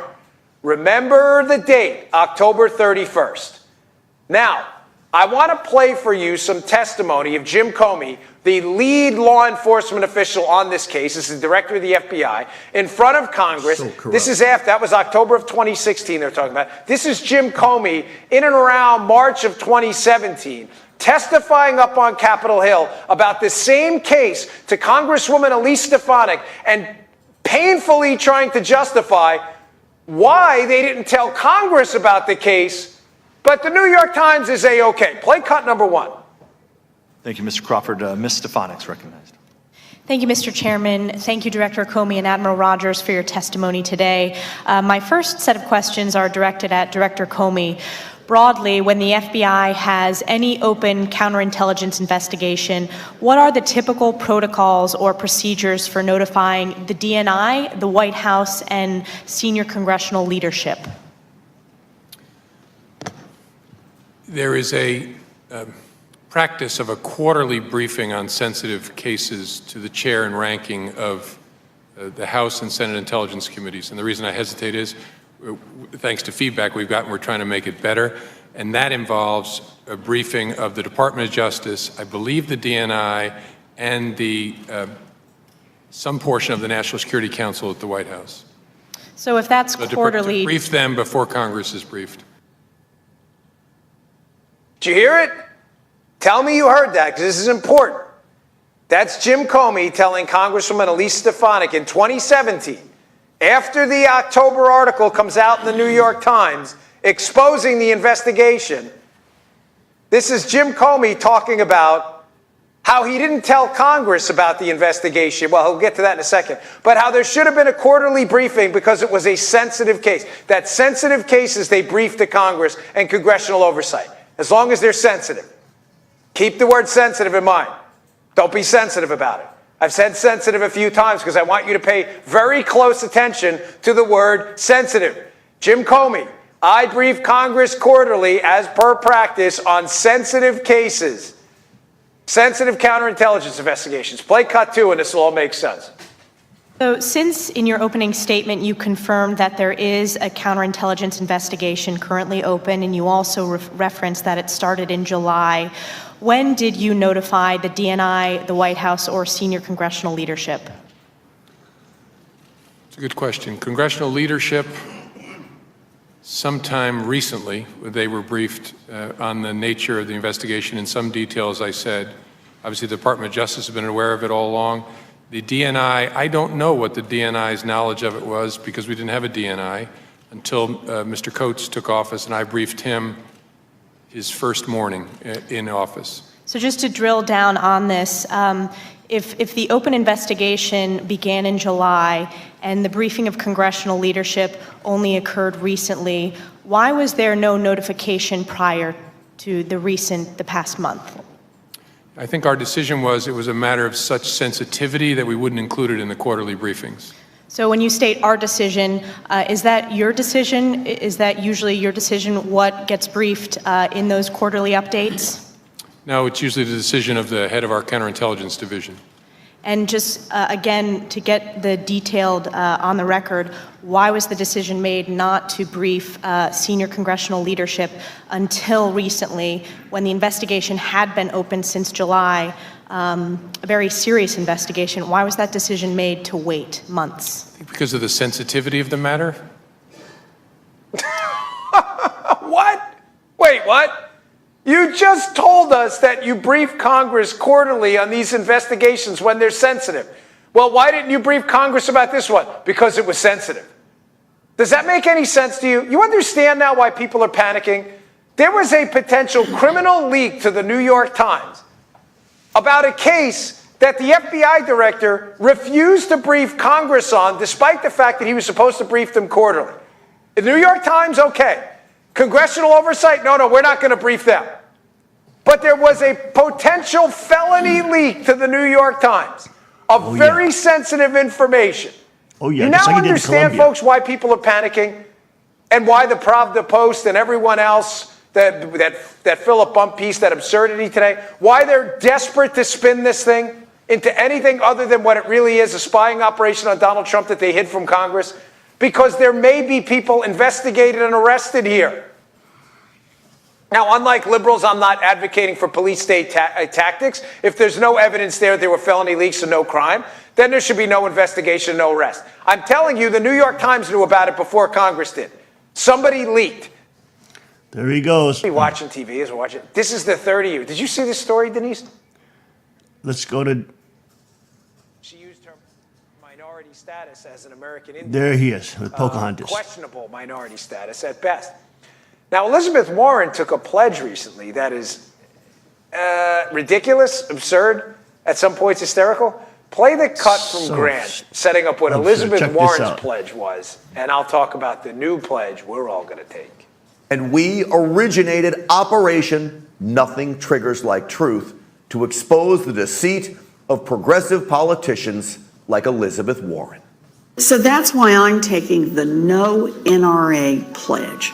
I'm running for re-election to the U.S. Senate here in Massachusetts, and I pledge not to take a single penny from the National Rifle Association. Fake Indian will be defeated by real telling Indian. The truth is simple and effective. And Americans who don't live in Washington or work in the media overwhelmingly support the truth.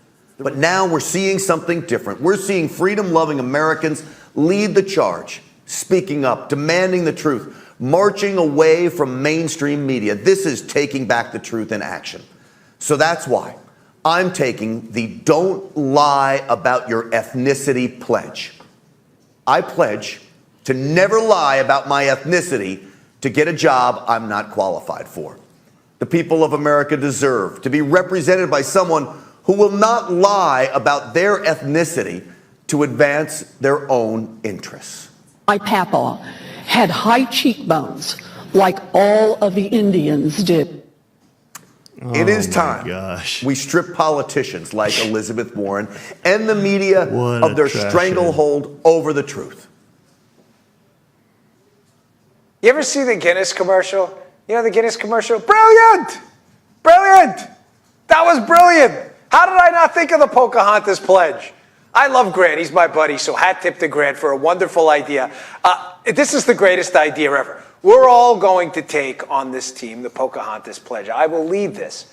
I am hereby taking the Pocahontas Pledge, and I pledge to you, my loyal audience, who I love to death, I will never, ever fake my ethnicity to go out and get a job I am not qualified for.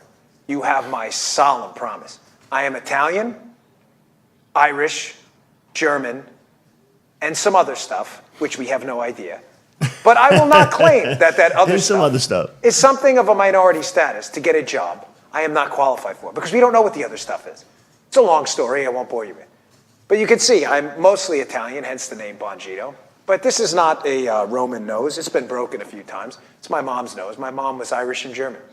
Now we have such a great staff here at NRA TV that we're hoping to start a movement with the Pocahontas Pledge. A movement I hope spreads virally across the country, where honest, patriotic Americans take the Pocahontas Pledge and pledge to be honest about their ethnicity on job applications in the future.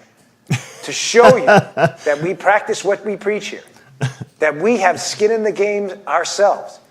These are some members of the production. There we go with at NRA Bongino and TV, the NRA team taking the breaking it Pocahontas down. Pledge.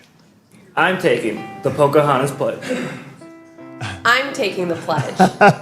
And I'm taking the pledge. I'm taking the pledge. I'm taking the pledge. There you go, folks. Good folks. Good I folks. said- All right. That is it for NRA TV. Let's go to that meeting with Trump and what's her name? Moon Jae-in, and what has come of it. Kim Jong-un. And the meeting of Kim Jong-un now that Yes, they're talking yes. about they were canceled. Let's They're go to that canceled, article, yes. Tim. Let's go to Tim. So yesterday morning, President Trump put out a statement, tweeted, and also published a letter that he sent to Kim Jong-un saying that the summit that was scheduled for Singapore on June 12th was canceled. And of course, the liberal media has taken this opportunity to really pile on President Trump, saying that there's a foray into high stakes diplomacy has flopped. I think that was the Washington Post headline at one point, saying that, oh yeah, he wasn't prepared, that's why he had to cancel, this kind of thing. But I disagree. I think that President Trump is doing exactly the right thing at this point in the game. And it is, he wrote the book, The Art of the Deal, and I think this is part of it. I think walking away from a deal is certainly part of coming up with a good deal in the end. Right. I want to look at the Breitbart's article because I think they do the best job in covering this. White House summit canceled because North Korea never showed up to planning meeting. A senior White House official told reporters Thursday afternoon that North Korean officials failed to show up at preliminary meetings in advance of a scheduled meeting between President Donald Trump and dictator Kim Jong-un on June 12th, prompting the cancellation of that meeting. Now, in his letter, Trump says that it was a various it was the attitude of the North Koreans, and I think I'm going to get to that because I think that's very important. But a White House official, though, is explaining yesterday afternoon that there was more than that, that the North Koreans are not showing up to a meeting. The official said that the North Koreans received every opportunity to continue these talks, but stopped picking up the phone when the Americans called. The official recounted the events that spawned consideration of a U.S.-North Korea summit and the events that led to President Trump's decision to cancel the summit that had been planned for June 12th. And this has been North Korea's tactic in many years, many decades. Just at one point, you just fall silent or change attitude or renegotiate things that have already been agreed on or things like this. And until now, the West has been, South Korea and the West have been allowed themselves to be manipulated by these North Korean tactics. And Trump just said, no, right. I'm not going to have any part of this. I'm just going to walk away. So I think that's why I think he refused to play by the old playbook. I think it was a good thing that he did that. But anyway, let's see what the senior official is saying here. On March 8th, a delegation from South Korea visited the United States, delivered a message from North Korean leader Kim Jong-un to President Trump. The message was that Kim was committed to denuclearization, pledged to refrain from any further nuclear tests, and that he understood that regular U.S. military exercises in the region would continue. And that's important. That last clause there is important. He understood that regular U.S. military exercise in the region would continue. But recently he canceled a meeting with South Korea using the U.S. military exercise as an excuse. So there you see North Korea was going back on what it had originally promised. In light of this, Trump accepted Kim's invitation to meet in person. Since then, the U.S. has made significant efforts in good faith to plan the meeting, according to the senior official. The North Korean regime criticized the joint military exercise between South Korea and the U.S. last week as provocative military disturbances. The North Koreans then broke off planned meetings with South Korea. That constituted a broken promise, the official said. Yeah, they were going back on their word that they made, going back on a promise that they made in March. During U.S. Secretary of State Mike Pompeo's second trip to North Korea, the North Koreans agreed to meet again in Singapore ahead of the planned summit between Kim and Trump to establish the logistical details of the meeting. That meeting was to occur last week. So North Koreans and U.S. officials were going to meet in Singapore last week to, make preparations, logistical preparations. The White House sent its deputy chief of staff and his advance team to Singapore to prepare and meet with North Korean officials to prepare for the summit. They waited and waited. The North Koreans never showed up, the senior White House official said. The official remarked that while it appears the North Koreans shut down a nuclear test site on Thursday, the U.S. still does not know if this is the case for sure, as experts have not been given the opportunity to inspect the site. The official said that the White House hopes this is the case, but they do not know for sure. The North Koreans had promised Secretary Pompeo that international experts and officials would be invited to witness and verify the destruction of this nuclear site. However, the official noted that the North Koreans broke this promise, and in the end, only journalists, that is to say, non-experts, were invited to witness the event. It is possible that tunnels that are part of the site were not actually destroyed. The senior White House official cited one of those journalists, Ben Tracy of CBS News, who has reported that they, as journalists, are not nuclear experts and could not verify whether the nuclear test site was actually closed. There were no experts on site to make such a verification. The United States has made several attempts over the past week to make contact with North Korean officials, but those attempts have not been successful. The official recounted that last night marked the first communication the White House has seen from North Korea in the past week.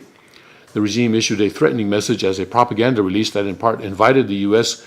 to, quote, meet us in a meeting room or encounter us at nuclear-to-nuclear showdown, unquote. They claimed that North Korea is a nuclear weapon state and singled out and attacked the Vice President of the United States. Quote, this strange lack of judgment, combined with the broken promises over the past weeks and North Korea's suspension of direct communication with the United States, suggests a profound lack of good faith, unquote, the senior official said. The president's goal has never been just a meeting, but the complete denuclearization of the Korean Peninsula. Trump and Kim have communicated through intermediaries, including Pompeo, in the course of the planning process for talks, but not directly, according to the official. Trump has communicated constantly with allies about this meeting, including just this week with South Korean President Moon Jae-in. The Trump administration was in contact with the South Koreans and Japanese on Thursday morning. Asked what conditions would be needed to restore plans for a meeting, the official said that they would need to see the opposite of the actions they have seen from the North Koreans in the past weeks. Another reporter asked about the second meeting between Kim and Chinese President Xi Jinping, and Trump's mention on Wednesday that there was a shift in attitude after that North Korea-China meeting. The reporter also asked about the role of John Bolton's comments on using the Libya model. And I think this point about the second meeting between Kim and Xi Jinping is very important. I want to get into that in just a minute. The senior official referred back to a May 16th statement from the North Korean official that spoke of objecting to the complete, verifiable, and irreversible nuclearization of the Korean Peninsula, and U.S. statements that call for total decommissioning of nuclear weapons.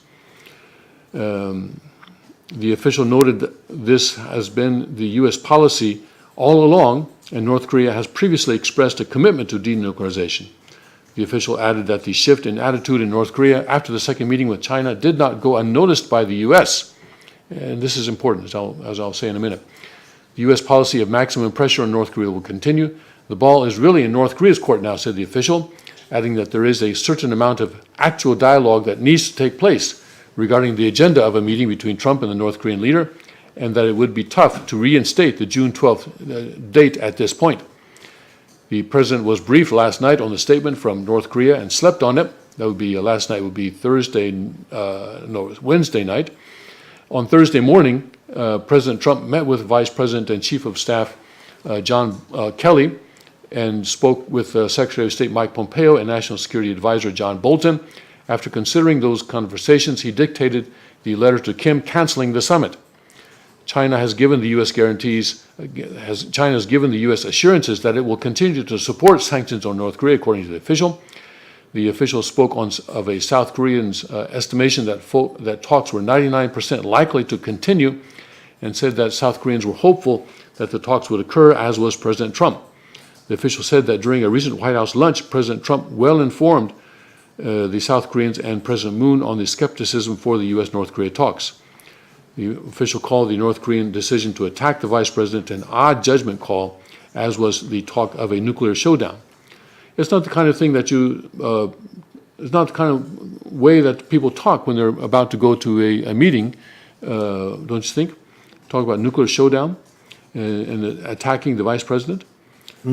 Conversations between the U.S. and South Korea and U.S. and Japan involve administration officials just below President Trump, according to the official. Asked whether there would be any additional sanctions on North Korea, the official said various departments are constantly considering additional sanctions, and they continue to do so. The official said the goal is maximum pressure, and we're still short of that. So there's still more pressure to be added, possibly.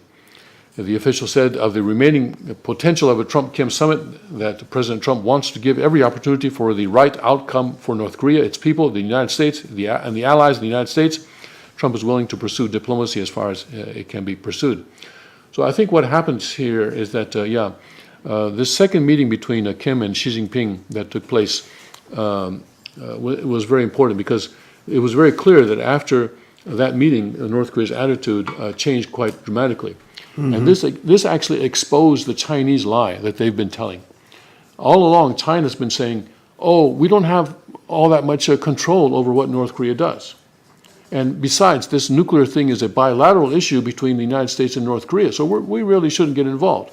Well, guess what? Xi Jinping involved himself, very clearly involved himself, and he very clearly controlled North Korea's attitude. Yeah. So now, I think President Trump is saying, hey, you know what? I want to talk to the puppet master. I don't want to talk to the puppet.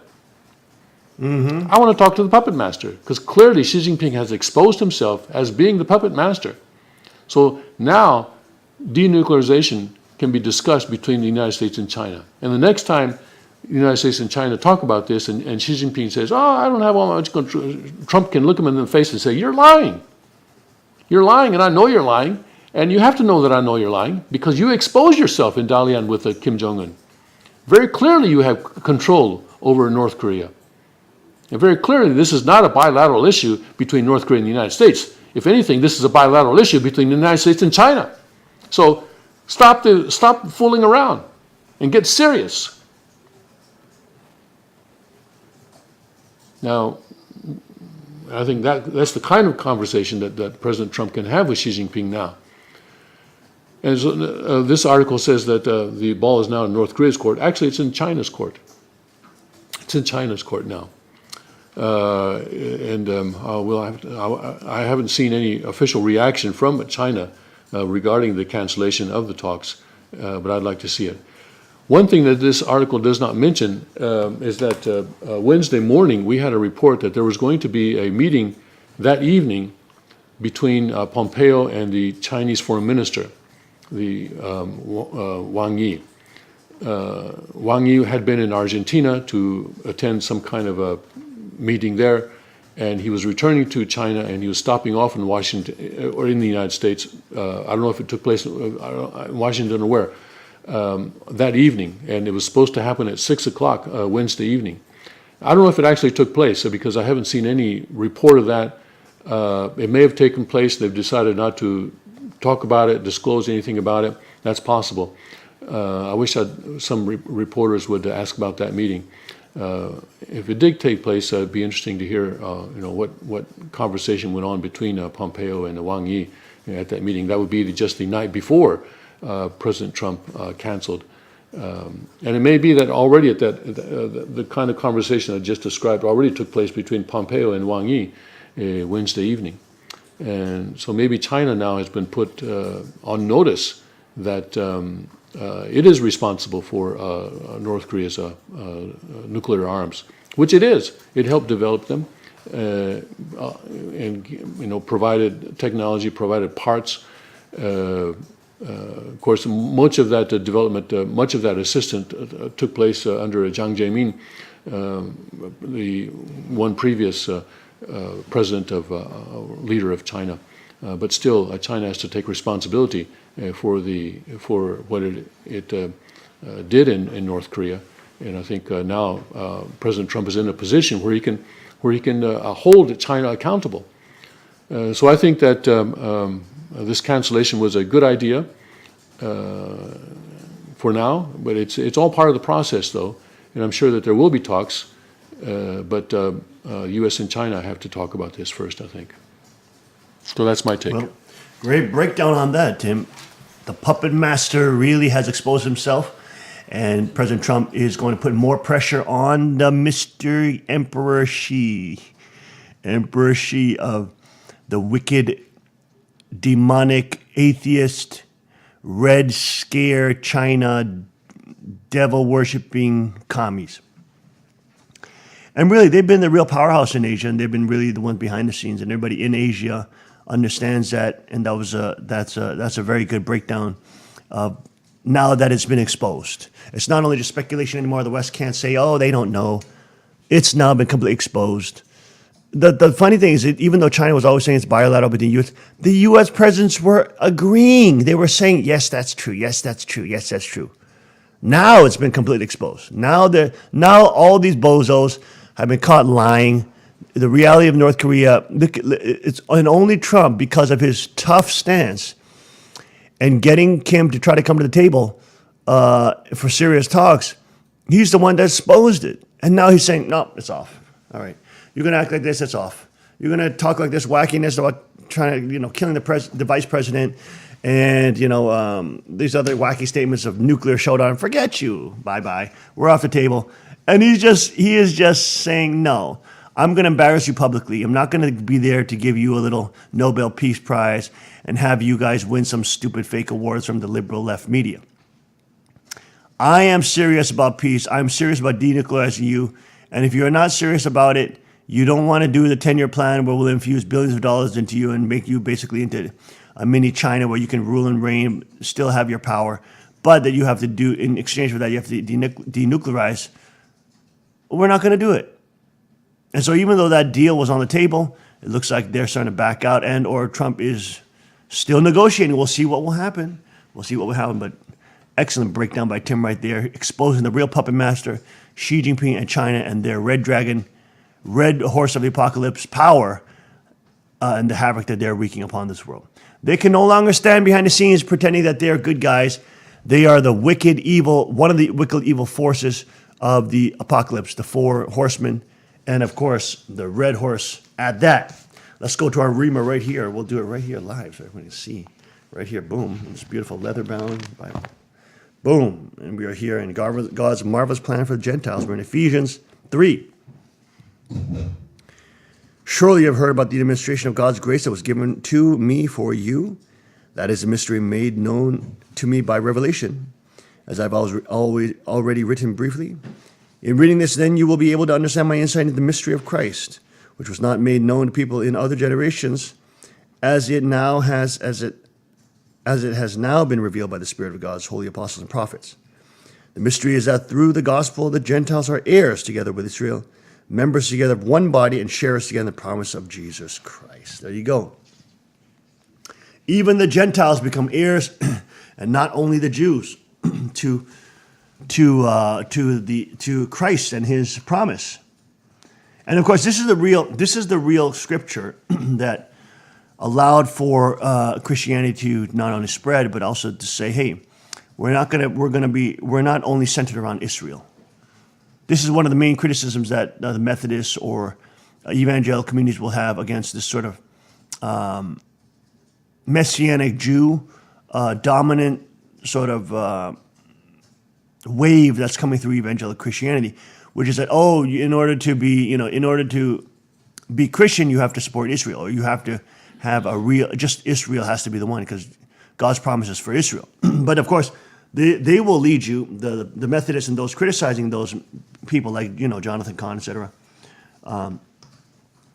They will say, no, look at what Paul said. Paul said very clearly in Ephesians 3 that the mystery, through the gospel, the Gentiles are heirs together with Israel, not only just Israel, or not through Israel, like was the early debate between Paul and Peter in the early days. Not through them, but together with them, members together, one body, and shares together the promise of Jesus Christ. And this is such an incredibly important thing for us as well, because even in our church, it's been the idea that they have to come through. Christians in general will have to come through Israel in our sense, in our culture, the family fed, all this kind of stuff, through our leaders, through this. But it's been, again, who will be the heirs with Christ? Who will stand with Christ at the final hour? Who will not betray him? And of course, you can see now with the second king and the three kingship providence that Christians are the ones who are standing in the front of the line. They're the ones that are getting beyond all those who, quote, disciples who followed, but of course betrayed Christ at the last moment because of political expediency and for power and money, which of course is dried up, and now they have none of that, and they have of course lost their soul, their honor, etc., integrity, you name it. So again, who are becoming the heirs? The heirs are becoming those Christians who are open to the Lord, who understand, and who are not the sheep being led to the slaughter, who are the sheepdog. There's a new beautiful scripture that we discovered from a very nice, I think it was from one of the reports on alternative media, but they brought up Proverbs 28, beautiful scripture, and verse 1 says, the wicked flee though none pursue, and the righteous are as bold as a lion. And really that's what the righteous have to become. The righteous, the role of the pastor is to not only create a flock, is not to create a flock of sheep. It's to create a pride of lions that know the voice of the shepherd. The shepherd can also lead a pride. Man can lead a pride of lions too, if he has dominion. I mean, look at the circus animals; they can be led by man. And so,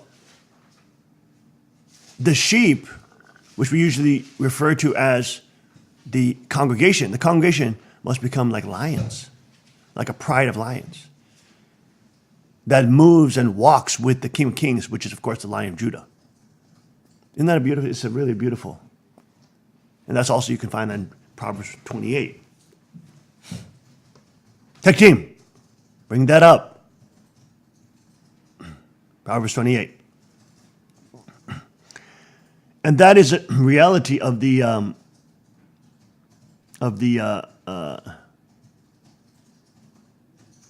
there is righteous are bold as a lion. The wicked flee though none pursue, but the righteous are as bold as a lion. Bam. You see that? Isn't that beautiful? And so the role of the pastor is to help the congregation become like a pride of lions, become like lions, become powerful. And that's why, of course, they should be learning all the peace, militia blessings of the kingdom of God. And that's why we train and arm our congregation so that they become like lions, so the wolves fear them. The wolves should not see congregations see a bunch of sheep. They should see a bunch of lions. A bunch of lions, a pride of lions that stand with the King of Kings. Again, co-heirs with Christ. Heirs with Christ and his regal royalty, his lion, the king of the animal kingdom, sort of, the symbolic, metaphorical, description of Christ as the Lion of Judah, the most powerful of the animal kingdom.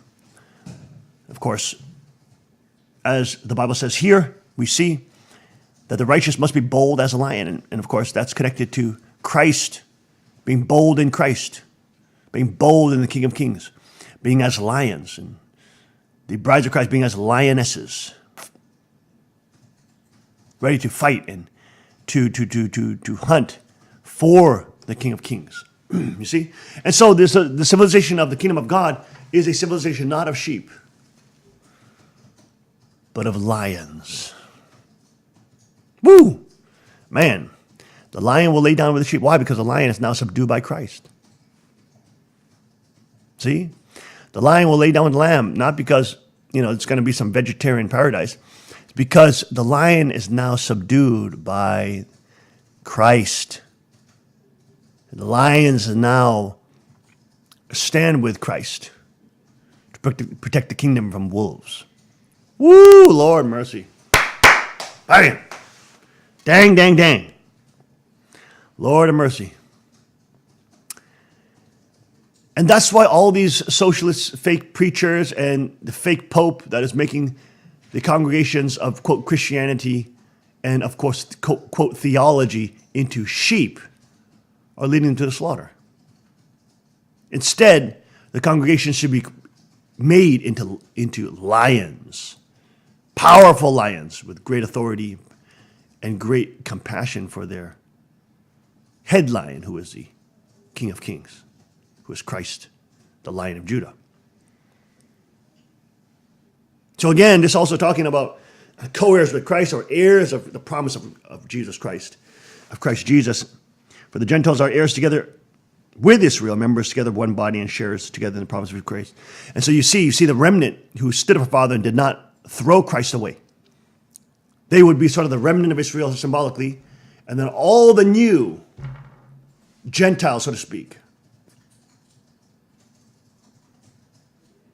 all the new believers are becoming co-heirs with Christ's will, being able to wear the crown and have the rod of iron. Wow, who knows what God is doing, but incredible things God is moving. And as the left freaks out in their panicked emergency mode state about the rod of iron message and the kingdom of God and the biblical understanding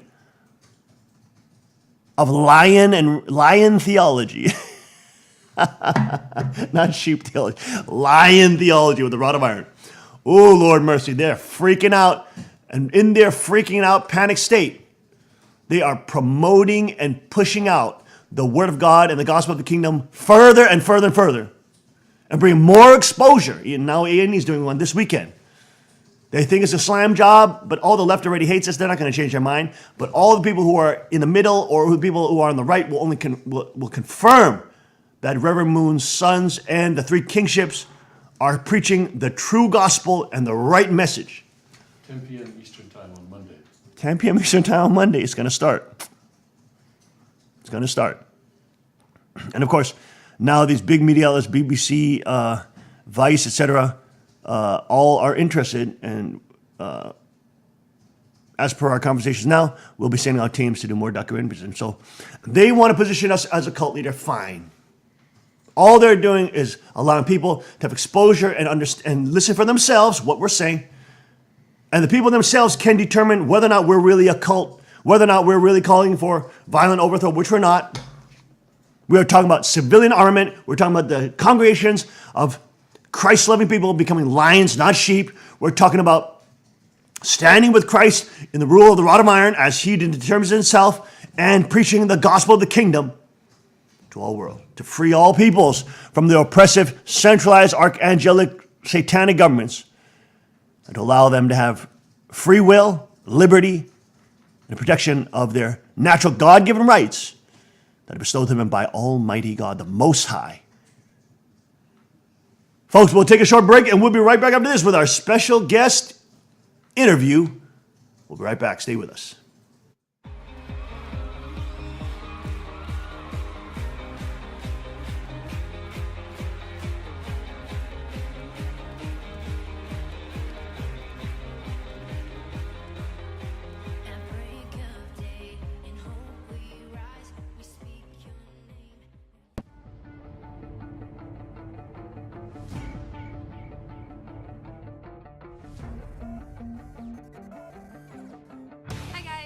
At the range today, I just learned a new technique from the father of the .44 Magnum, Elmer Keith, which is called shooting out of the notch, which allows you to make really long distance shots and still have an extremely precise sight picture. So I brought my CW9 car down And with this little gun, we're gonna shoot this little munchkin at 200 yards up in the hills, applying this technique, and hopefully we'll make the shot. To apply this technique, instead of using the blade of the front sight lined up with the top of the rear sight, I'm going to take the dot of the front sight and raise it up so that it's out of the notch, but I'm still going to keep the front sight on my target. Bringing that front sight up like that is going to compensate for the bullet drop over that excessively long distance with just this little gun. So if applied right, we should be making contact. Let's see how it goes.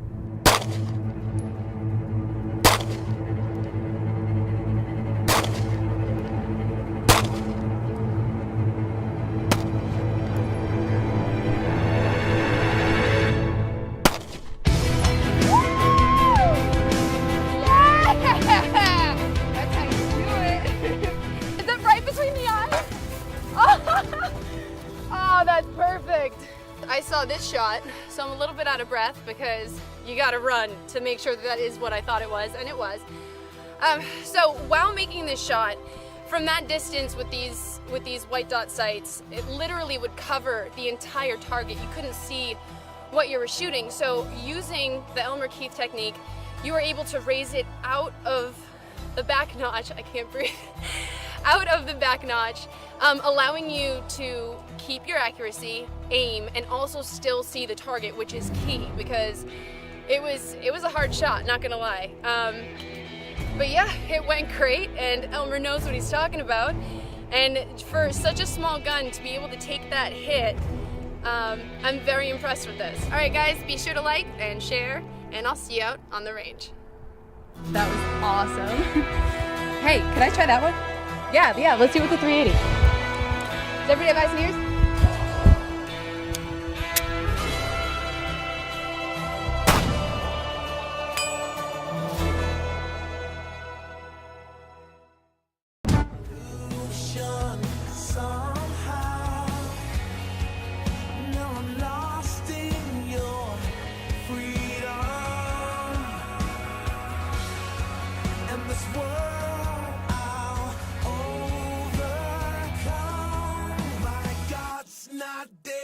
Surely alive. He's living on the inside, roaring like a lion. God's not dead, he's surely alive. He's living on the inside, roaring like a lion.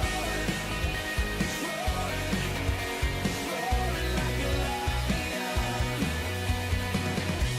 Let hope arise and make the darkness hide. My faith is dead. Resurrection somehow. No, I'm lost in your freedom. And this world I'll overcome. My God's not dead, he's surely alive. He's living on the inside, roaring like a lion. God's not dead, he's surely alive.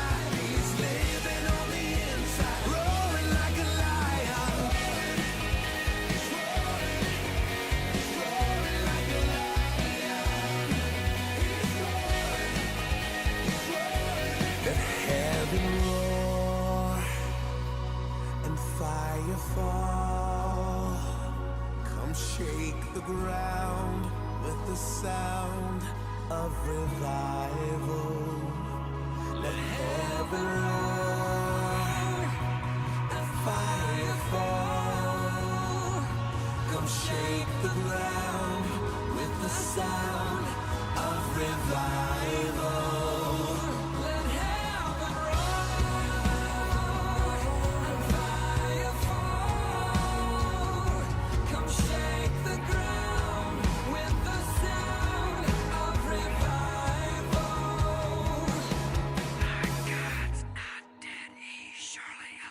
He's living on the inside, roaring like a lion. God's not dead, he's surely alive. He's living on the inside, roaring like a lion. God's not dead, he's surely alive. He's living on the inside, roaring like a lion. God's not dead, he's surely alive. He's living.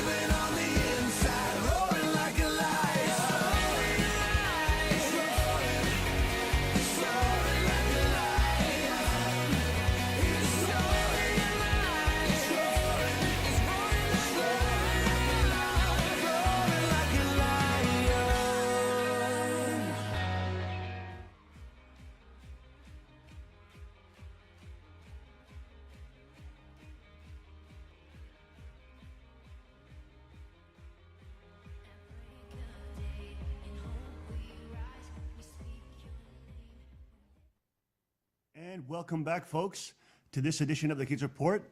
We're recording a pre-recorded interview here with Pastor George Cook, tremendous man, and we met him, actually Justin met him in Dallas, Texas at the NRA show.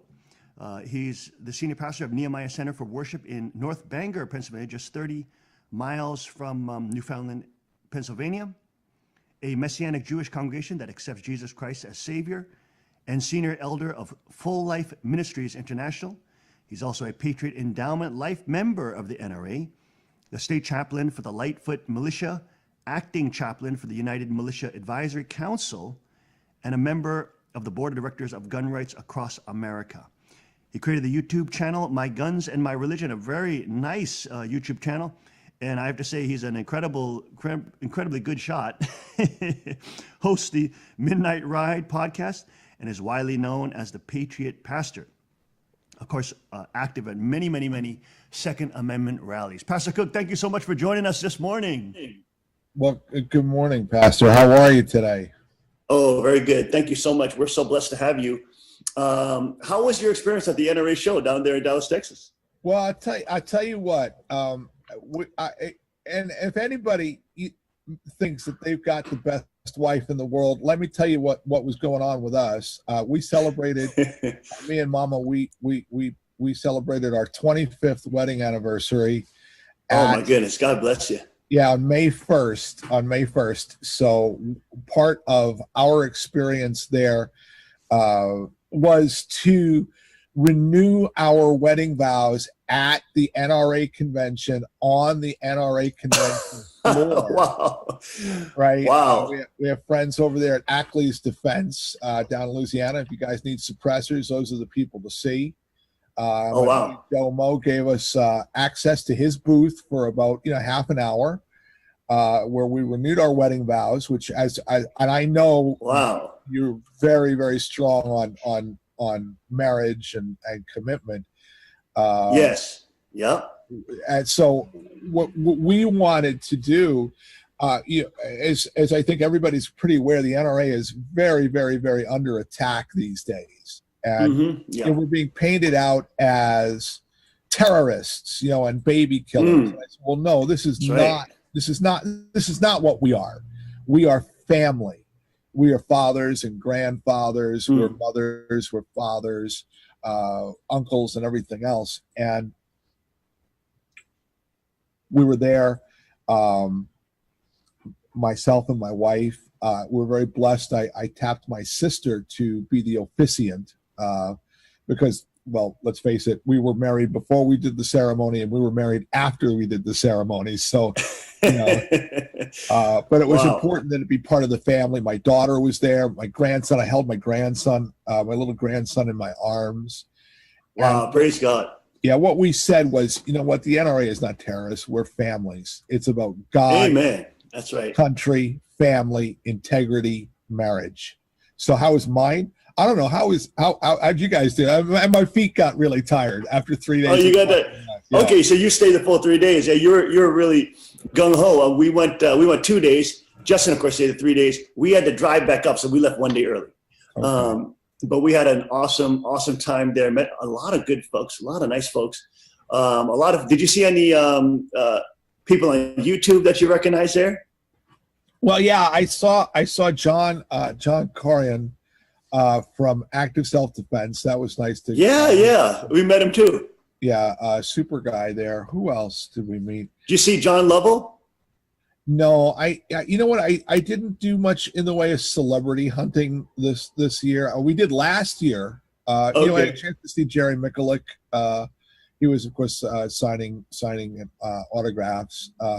Okay. It just, I don't know. I just kind of last year when we were down in Atlanta, I was a little bit more celebrity hunting, and this year I just kind of wasn't. I was more interested in talking to interesting people. Interesting. Yeah, it was an awesome event. It's just such fine folks. Actually, my first NRA show, that I went to, but it was tremendous. It was so worth the drive down from, up from Pennsylvania down to Dallas. It was so worth it. We took 2 of our kids. I took my wife, and it was such a beautiful. I actually enjoyed it better than SHOT Show, because that's a trade show, and but NRA shows, I mean, everybody's there. All the NRA members are there. It's not just B2B or business to business. It's people are selling products, people are showing their products, and it's just such a cool environment. Well, and one of the things you find with the NRA convention is people are upbeat. They're happy. They're yeah. There. And I tell you, the interesting side note, right? My wife, Mama, as I refer to her, when we got done renewing our wedding vows, she ducked into the ladies' room, and she was changing out of whatever she wore, for the ceremony. And like most husbands, and I'm sure that we all know about this, is waiting much longer for Mama to change and fix up whatever she needs to fix it. So I'm standing there after going on 3 days of very tired feet, right? And I hear the one vendor I was standing closest by, and I hear him mention that their company's out of Sherman, Texas, right? Mm.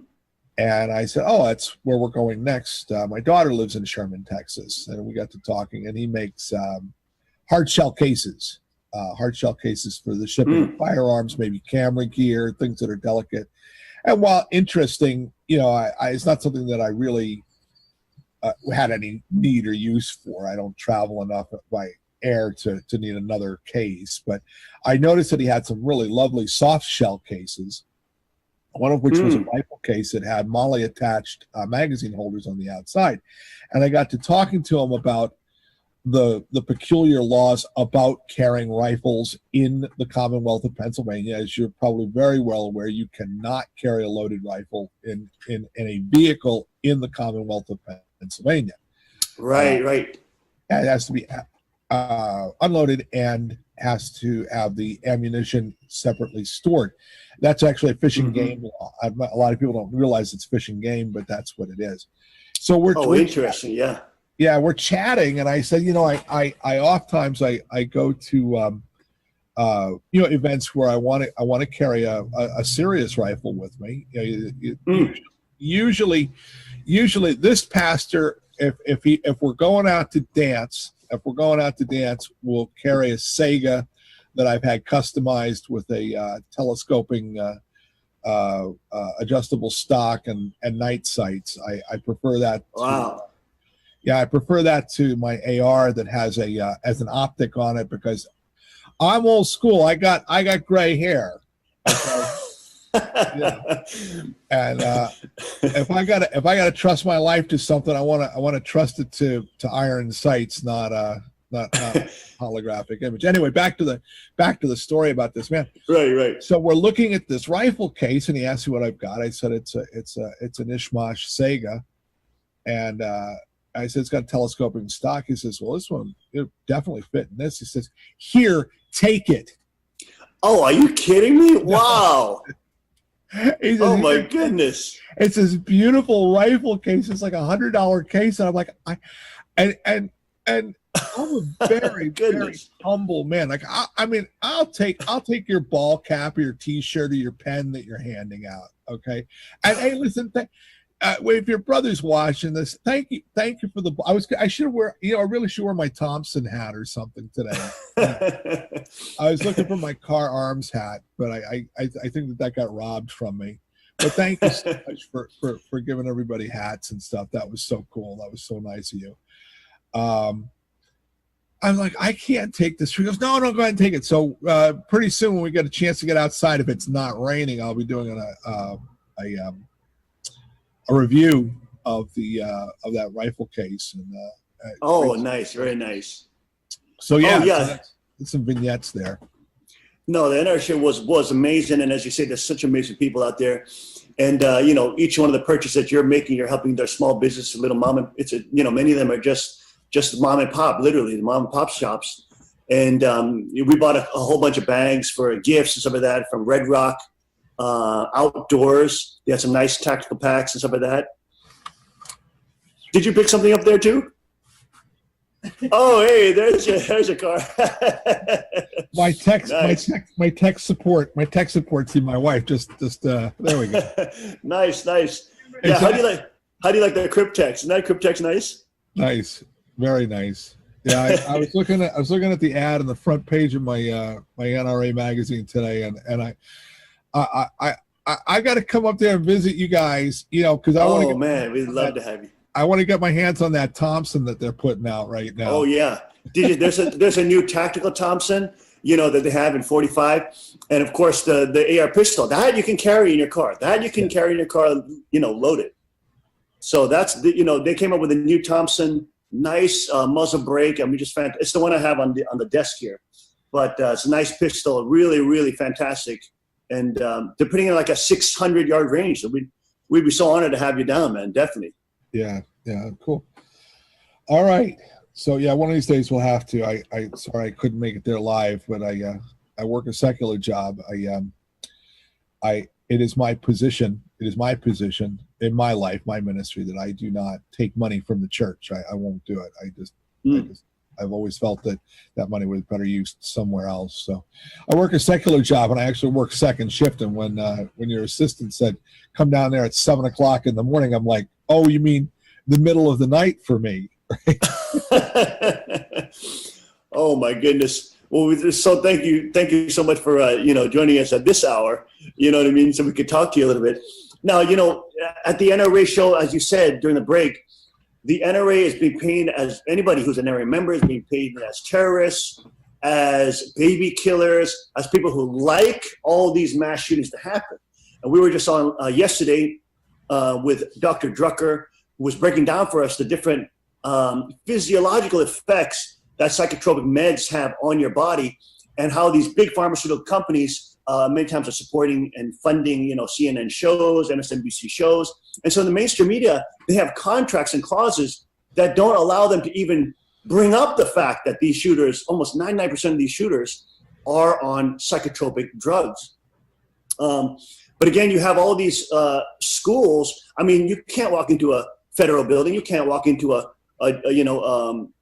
court, a local, courthouse without going through one access point, metal detectors, you name it.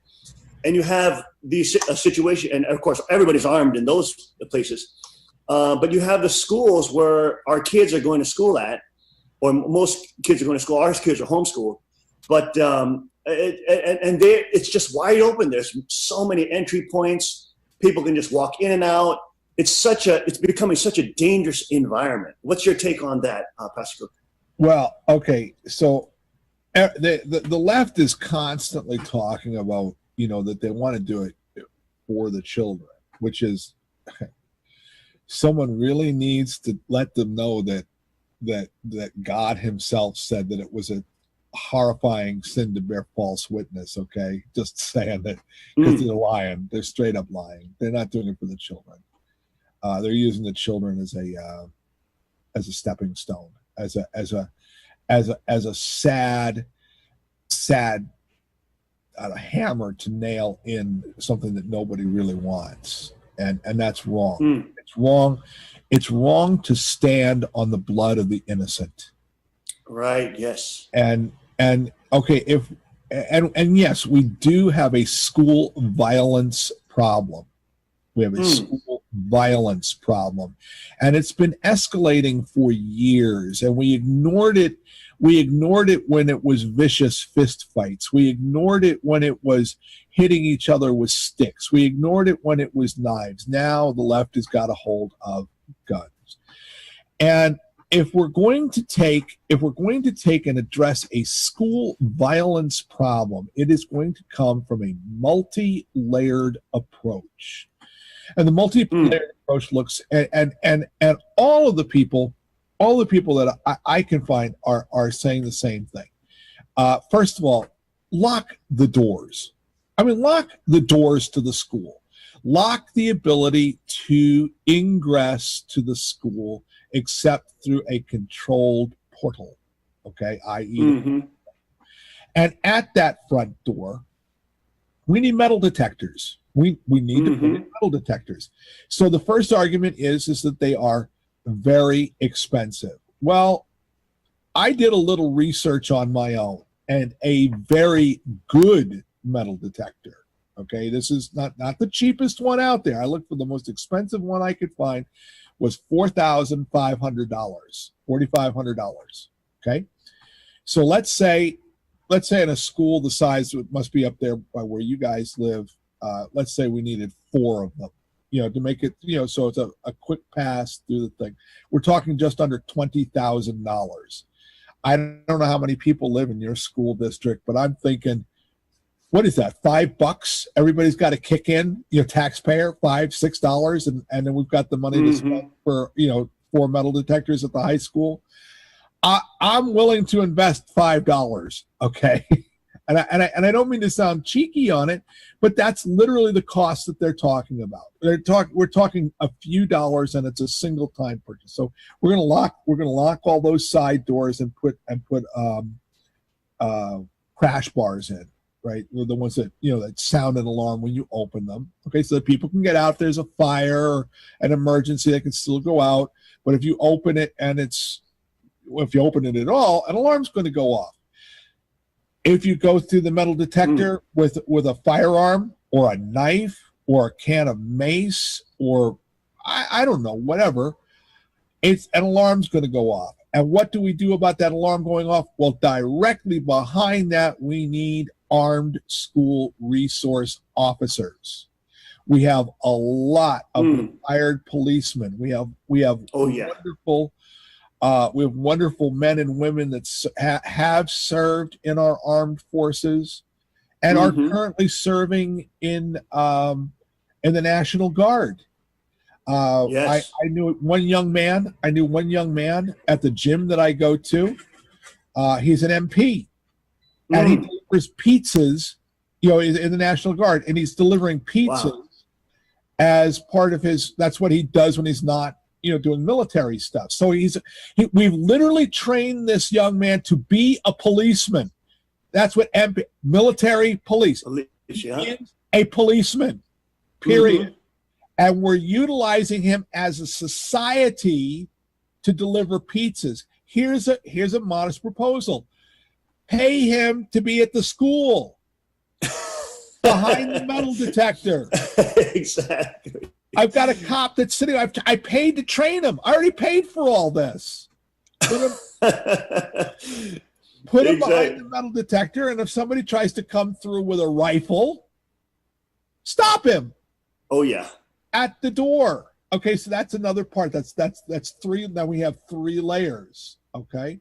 Number 4, just in case anybody happens to get in, make it so that the teachers can lock the doors to the classroom and throw some Kevlar in the center of the doors. Very simple, very inexpensive. These are all inexpensive, very, very doable. And those are things that can literally be implemented within a couple of months. Meanwhile, the left sits there and says, well, let's confiscate guns. I'll tell you right now, I'm a peaceable man. You march the UN troops down my street to start taking my firearms away, okay? Well, you may get my firearm, but I just want to let you know that the barrel's going to be really, really hot when you take and pick it up.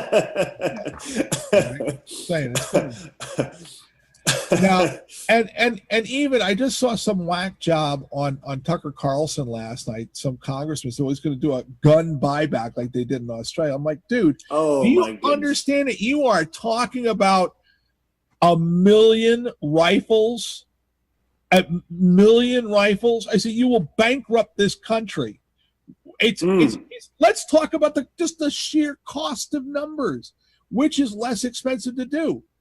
Put a couple of metal detectors in at the school, or try to buy 1 million rifles and then enforce a law that is going to be so unpopular that people are ready to go to war over it. Okay. Yes. Now I heard okay, go ahead. You have a fifth layer? I'm getting 5. I'm going several deep here. Okay. We already have a lot of laws in place governing the purchase of firearms. And with alarming frequency, people that simply should not be owning firearms, and we're talking people who have shown violent tendencies, people who are insane, people that are on serious medications are being allowed to possess them simply because, and this is an NRA position, that the agencies that are supposed to be reporting these things to the NICS system are not doing their job. They're not. They've got people who are violent against their spouses. People, the one kid down in Parkland down there had multiple contacts with the FBI. Oh yeah, 39. Yeah, and it was, and he even said, "I'm going to go shoot up a school." Well, if you tell me exactly school, I think you're right. I think you. All right. Golly. So let's simply enforce. Making new laws doesn't work. Maybe enforcing laws that are there does work. And they keep going after these. Oh well, the gun show loopholes. I have never bought a firearm from a non-dealer, right? I just never have. And I have sold. I had 2 or 3 handguns, and we always do it the same way. I take my seller down to the local gun store. We do our check, and I transfer it like that, right? Oh yeah, did you see Steven Crowder's undercover expose of the gun shows, trying to expose that there are loopholes, but he went there and saying, "Hey, there's all these loopholes. I can sell guns, and no background checks or anything, right?" And everybody's saying, "No." He said, "But you're going to break the law for me because there's these big loopholes that the Democrats keep talking about." And it was just such a funny, sarcastic. There are no real effective loopholes, and none of the shootings that they've seen would have been affected by closing the gun show loophole. The number is zero. And this last shooting, sadly, and you know what? And I do not like standing on the blood of the innocent. All right. But they're trying to mitigate the fact that it didn't fit the narrative. USA Today says that it was a less lethal weapon. And I look at them. Less lethal weapon. He went in with a Remington 870 shotgun, and in an enclosed space, there are a few things more lethal than that, and a 38 caliber revolver, both of which were designed and introduced to the public in 1897. 1897. This is very, very old technology. And I want to grab the guy up from USA Today and say, less lethal? Does that make those 10 people less dead? Oh, golly. Oh, they're unbelievable. I mean, Ted Nugent just did a video with Alex Jones. I don't know if you saw that, but they were on his farm, Ted Nugent's farm, and he showed the difference between AR-15 and, a standard just shotgun, rabbit hunting shotgun, 12 gauge.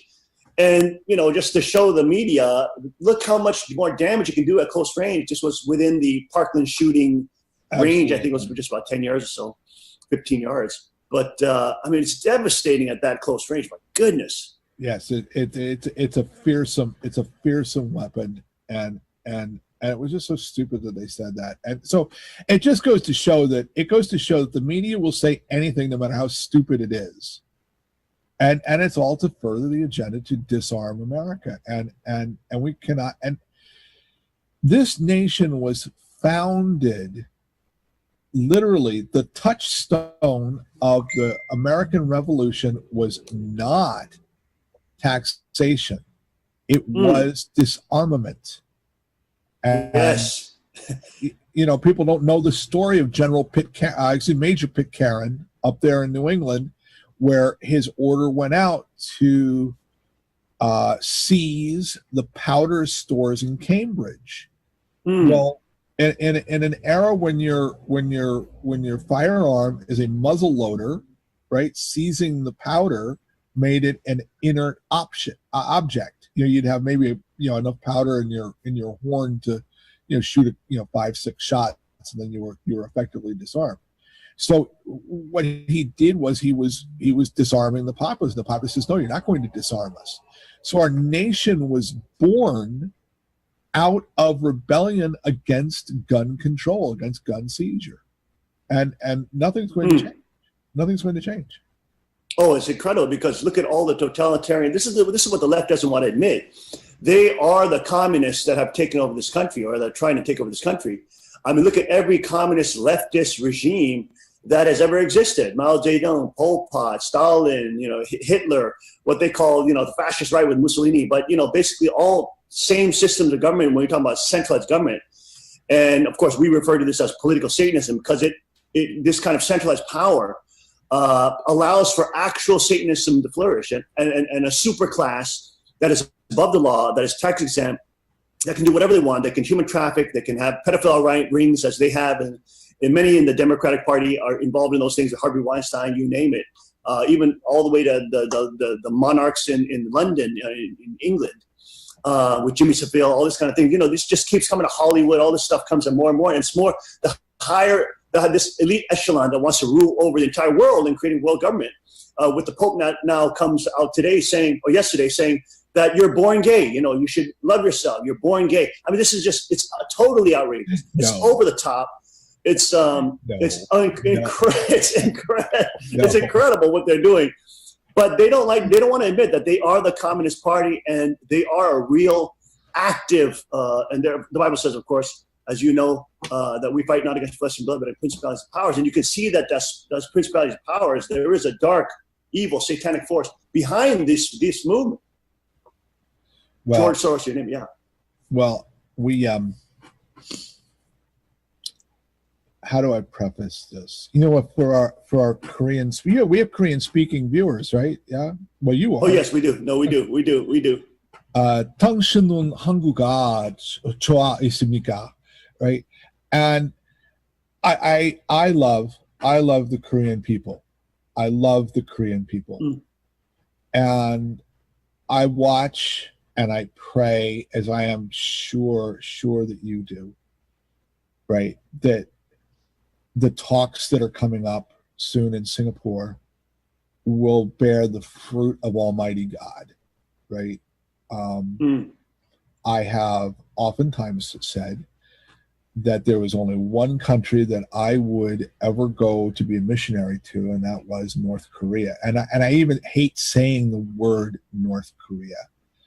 I hate it because there is one land of the morning calm, right? That is sadly divided by a bizarre political division, half of which has been led by a single family, a dynasty that are communists, that are as satanic as they come. I mean, absolutely, positively as satanic as they come.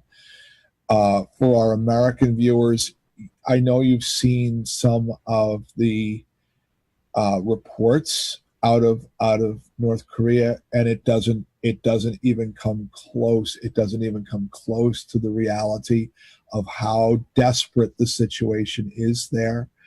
Our brothers, our friends, are reduced to eating grass and bark. That there is no. Oh yeah. In a land that rice should be plentiful, there is no rice for the mouths of the children. And that's what it means to live under a communist dictatorship. And if you disagree, and it's disgusting. I've watched as they revere. I mean, the Bible's so clear on God's position on idol worship. It couldn't be any clearer. And these dictators, the Un family, right? I assume the Kim have demanded worship of their image, which literally by the definition could very well be a precursor to the Antichrist, right? Or the beast that bears his image, or somewhere in that line. And I as we talk, as you and I talk, and I said, well, what would happen if those people that are being dragged off to concentration camps, and people don't even realize that there are concentration camps in the north. Oh yeah. That if they were able, just as the Jewish people were able, if they were able to provide a ready defense, if we could have given each one a rifle, That would have changed it big time. would the Kim family be? Would they be forced to go and bow down to statues? Oh my goodness! Members of the Kim family, something which God hates. No, I believe God's gonna, if for only for that reason, that El Israel is going to take and bless these talks. If for no other reason, that there are children of His waiting to be born, right, out of idolatry, and I'm sure that watching people bow down and venerate a statue of a man, right, and not even a good man. Right. Oh yeah. He finds it disgusting and horrifying. Right. He Yes. puts it kind of at the top of the list. Right up there. Right up there. Oh my goodness. And don't make any idols. Right. He's really, he's really pretty hip on being at the top of the list. Right. So. Oh yeah. Yeah. There are those children there, those children of God waiting to be born. They're just waiting for the gospel to be preached to them and to hear the words of salvation. And I just and it bears me out. It bears me out that God teaches us specifically that we are, if we wish to have peace, if we wish to have the sanctity to proclaim the word of God, that we must be able to provide a defense for it. Now, if I may, we'll bring out the sword. Which camera am I using? Bring out the sword. Oh wow! Right? And I want to share. So I preached this just a little bit here. Let me do something here. How many guests have multicam systems? Huh? Oh wow! You guys have you have a whole bunch of cameras that are. Yeah, let's see if I can. All right, so this is, and of course now you had mentioned that the name of the church is Nehemiah Center, so I'm going to take and share this to you out of the book of Nehemiah, and it's near and dear to my heart, right? It says, and it came to pass from that time forth that half of my servants wrought in the work, and the other half of them held both the spears, the shields, and the bows. And the harbingers and the rulers were behind all the house of Judah. They which built the wall, and they that bore burdens, and with those that laded, every one with one of his hands wrought in the work, and with the other hand held a weapon.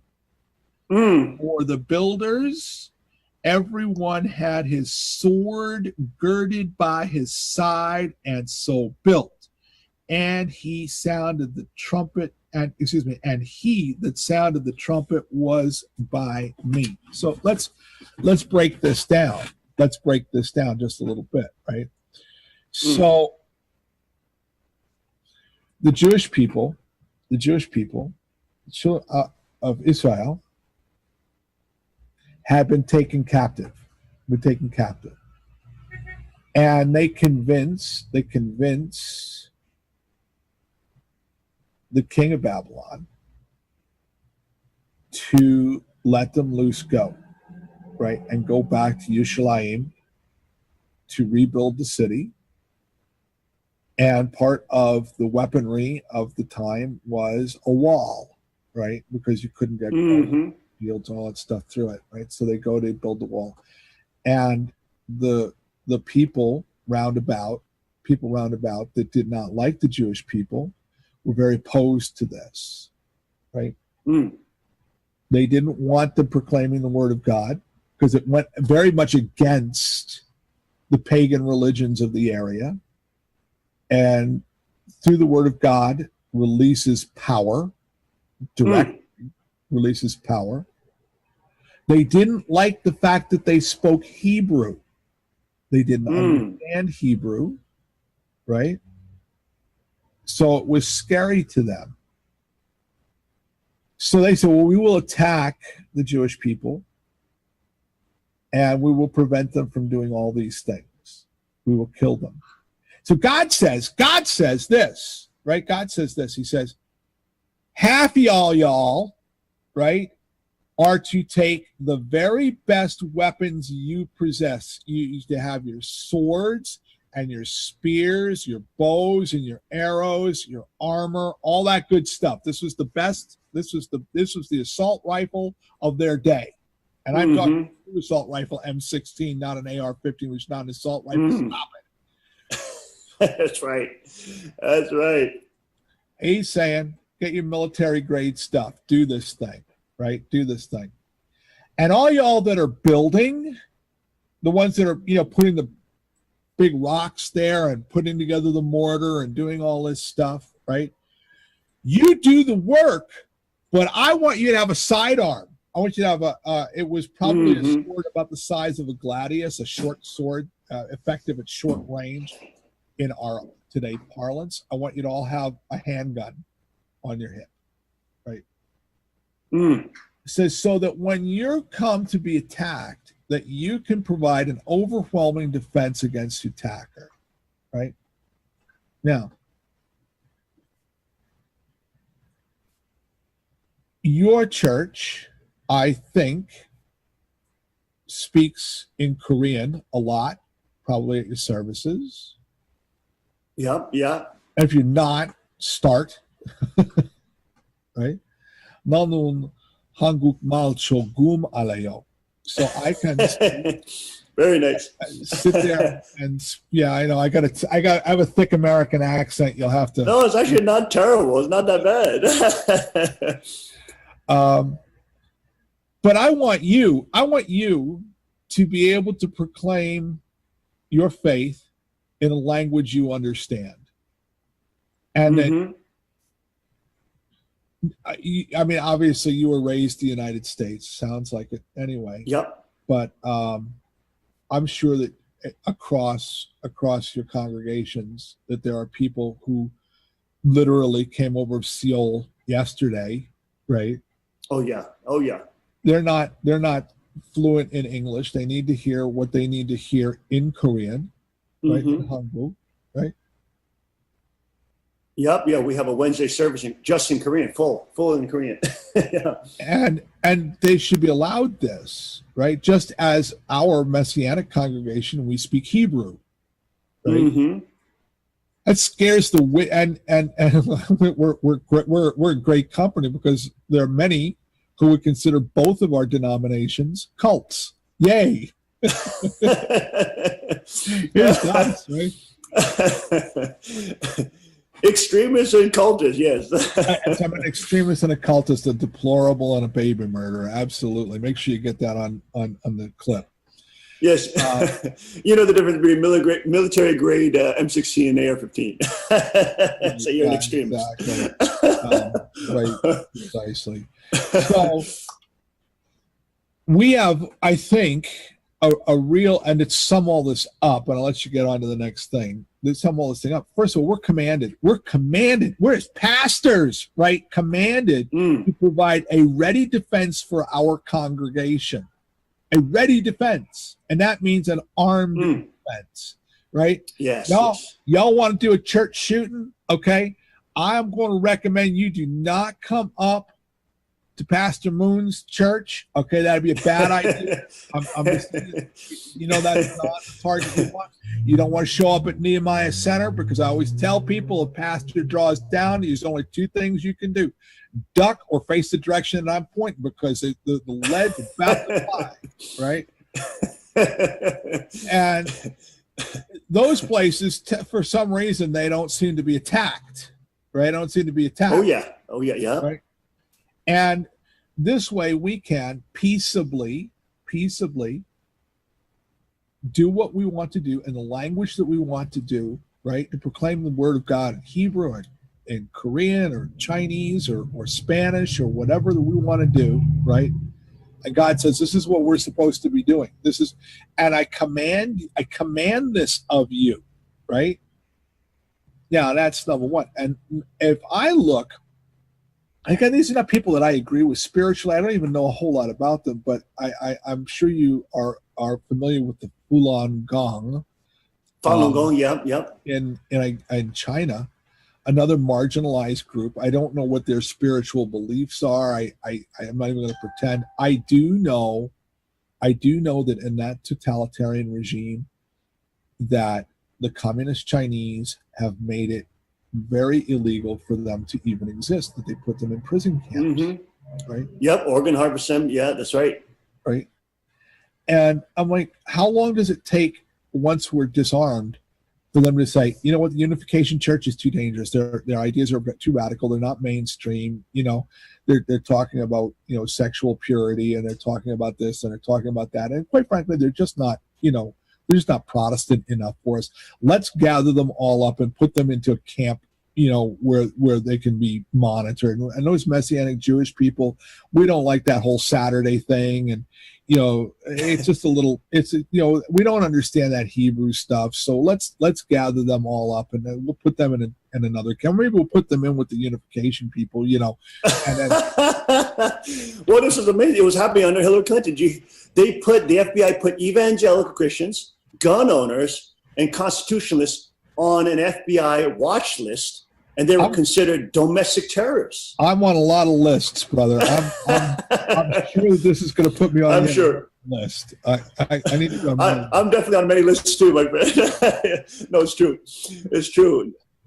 It's totally insane. I mean, yeah, I was just telling you to the break that A&E is doing a program on cults and extreme beliefs, and they don't have Antifa. They don't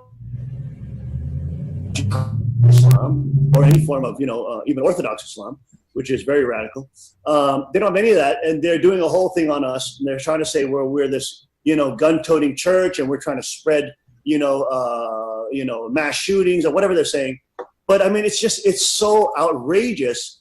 I mean, we're trying to follow the commandment of Christ. He said, "Love God, love your neighbor," in condensed form, and that's really like the motto of our what we call peace, belief, peace, militia training. It's like love God, love your neighbor. We want to be prepared, so if a wolf tries to eat up our neighbor, we're able to defend that person. Well, yeah, absolutely. You know, God will provide for all things. He will. All right. And sometimes the provision is a rifle and a couple of hundred rounds of ammunition.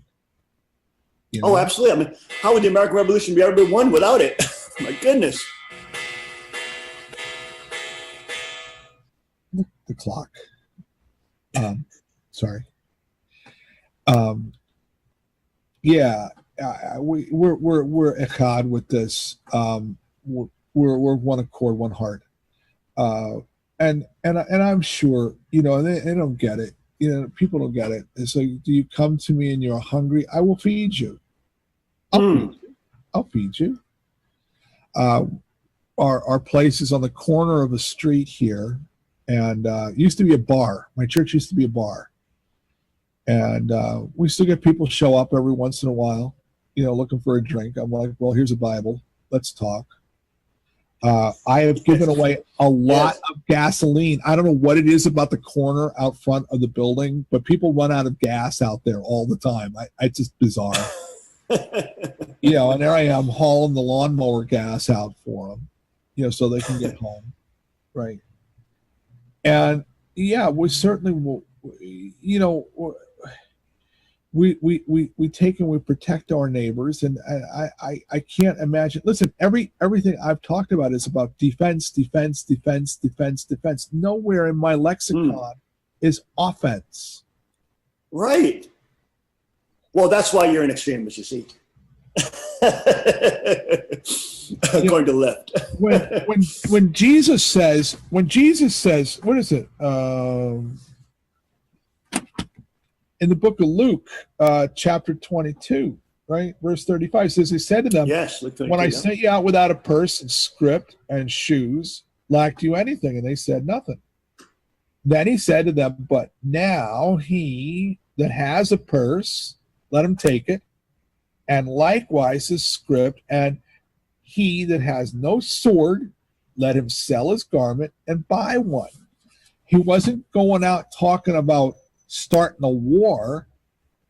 He was talking about defending yourself.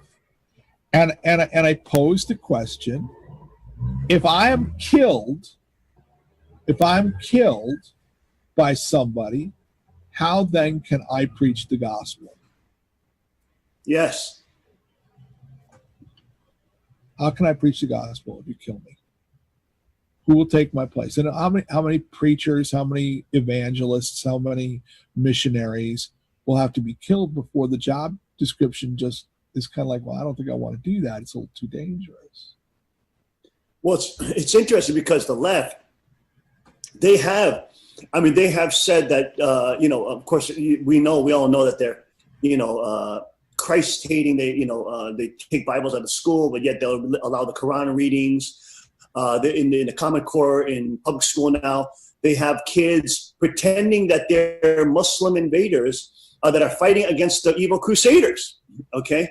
And Bridget Gabriel did a whole lecture on that and showing the actual Common Core and what the Clintons and Obama were trying to implement into the school system, because they're following the Marxist doctrine. They're taking over education. They're taking over the places of worship. They are buying out look at how they're colluding with the Catholic Church, and now they're saying homosexuals are born gay, transgender agenda, all this kind of stuff. Margaret Sanger, who was a eugenicist, Planned Parenthood, the founder of Planned Parenthood, she went into at that time Black communities and minority communities, and she was saying we have to get rid of these people, but also we have to get rid of their spiritual leaders. So they had an active plan to go after the pastors and the pulpits to teach a socialist or liberation theology gospel, which made Jesus into a hippie and into some kind of leftist George Soros funded Linda Sarsour March rallier. For which he loved humanity, willing to lay his life for the salvation of all sinners of humanity, and just water down the message. It's self-help, it's psychological talk, it's diet, it's Christianity light. And you're a very rare pastor nowadays, because you're speaking about the flock being ready and being prepared at all times, and for God and His Word, and also for humanity. What has happened in your view to the takeover of the pulpit?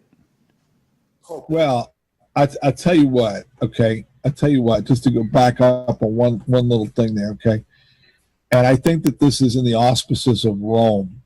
Okay. I won't even say Catholic, because it's Rome. Rome, the Church of Rome. You learn those words, brother. Church of Rome. Okay. That's what it is. And they like to keep Jesus two places. One, as a helpless infant, and two, nailed to the cross where he can't get loose. That's not the Jesus I serve. I serve the King of Kings, the Lord of Lords, the one who shall return with the trumpet call of God and the shout of the archangel, wearing a vesture dipped in blood up to the bridle of a horse. Okay, the King, the one who will judge the quick and the dead, the one who will take and divide the chaff from the wheat, the one that will divide the goats from the sheep, the one that is going to take and put you square on the sliding board straight to hell. Now, they don't like to hear that, because that means right is right and wrong is wrong. Sexual perversion is what it is. God says that it is absolutely an abomination and a horror before His eyes. And I am just sorry as I can be, but before you tell me what gun I should keep or not keep, you better figure out which bathroom you're supposed to be using. And it doesn't seem like you can figure that out for yourself. So please don't tell me what I need to keep in my closet and put the rest of your constituents back in the closet. Matter of fact, how about this? Get right with God. There's some hellfire for you for a Tuesday morning. All right. Where we at? Oh, what's happened to the pulpit? Well, I'll tell you what's happened to my pulpit. We're still preaching fire and brimstone out here. All right. We're still talking about, a God with a real wrath, a real anger, and without those two things, his mercy becomes irrelevant. Yes. Right? Everybody, I love the one, this is what I get on social media. Oh, you're a pastor? What kind of pastor talks about these things? So how about the kind of pastor who read the whole of the Bible, not the exact one verse, it's like, love one another as you love yourselves. So I love myself enough to try to keep myself pure and away from sin. How about that? So if I'm loving myself that way, how about I tell you to do the same thing? Because I love you enough to let you know that this world is temporary. Book of James says that what is your life? It is as a mist. It's here today and it's gone the next day. But rather you should say, if it is God's will, this is what we'll do. And God's will is that you strive towards doing what Jesus did, which is that life of sinlessness. Will we make it on this side of the veil? No, I don't believe we will. I think that we'll stumble, we'll fall, we'll struggle through life, we'll struggle with sins and things like that. But God's very gracious, and he will keep forgiving us so long as we keep moving forward. So long as we keep trying to attain that and going from glory to glory. And people don't like hearing that. They don't like hearing that God is a God of absolutes. Yes. God is a God of absolutes. And what he says is right, and what he says is wrong. And they don't like hearing, no, you don't get to do that, because God gets to judge, because God is sovereign, God is king. Period. End of discussion. The road stops right there. You will be judged. What's happened to the pulpit? What's happened to the pulpit is that I oftentimes say that sin looks to sin for its own resolve. And unfortunately, sin can only seek out God for true resolve. And what that means is as the line of depravity keeps moving, right, sin keeps looking to even worse sin to make it. I will be 60 years old. Okay, when I grew up, there was a boys' room and a girls' room. You were a boy or a girl. Oh, Lord. Oh, my goodness. You hear the Boy Scouts doing, they're passing out condoms at their Scouts gathering, and the gay leaders and transgender leaders. Boy Scouts. Boy, and they're letting girls in, too. This is a camp out, and they're passing out condoms. Oh, my Lord. This is insane. Golly.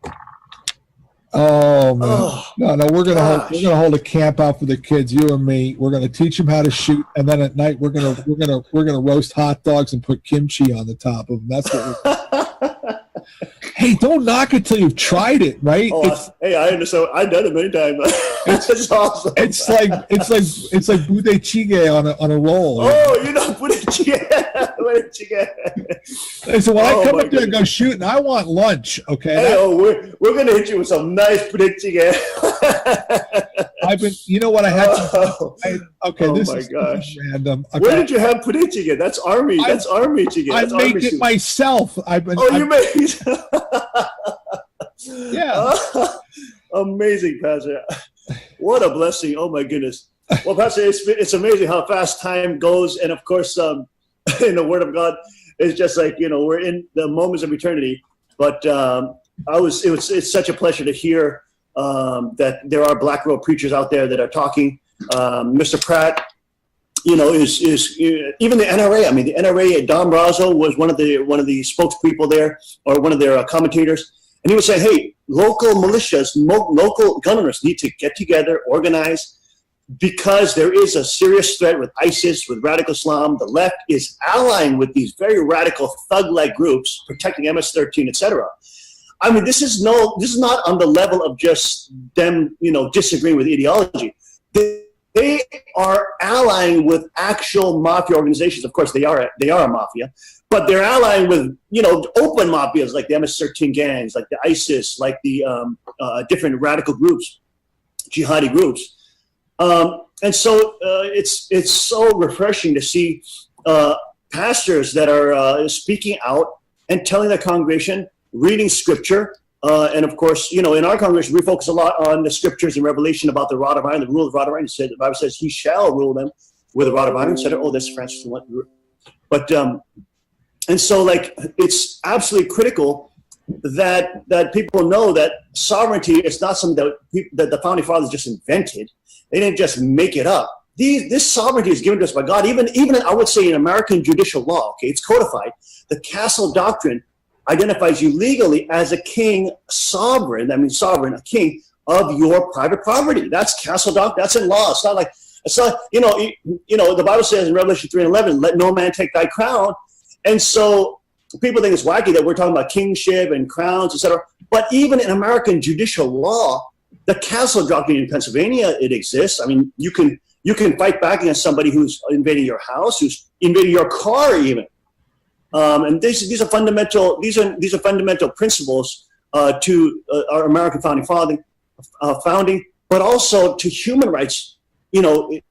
Across the world, we're so proud that our congregations in Korea and Japan, they're now starting a GOA, a Gun Owners of America branch in Korea and now in Japan, and also we'll be starting one in Europe as well, so that we can have this human rights issue in this talk.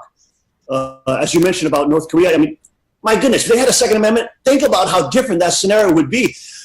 The Kim regime could never stay in power, never stay in power. And unfortunately, unlike a lot of the pundits that are talking in the West, because we worked there, because we were in South Korea, and also I had to visit North Korea on behalf of my father when he passed, etc. It was just like, I have seen that realm, and the Kim in the West are talking about, Kim regime's going to denuclearize, all this kind of talk. Now they're backing off of that, etc. But it's been very clear. I mean, even conservatives in Korea now are seeing that we have the most radically left South Korean president in the history of Korea, South Korea. He's now literally groveling at the feet of the Kim regime to try to get the Nobel Peace Prize. But really what's happening is, of course, North Korea is Kim Jong-un just visited Xi Jinping, Emperor Xi now in China, got his blessing, got his, correction.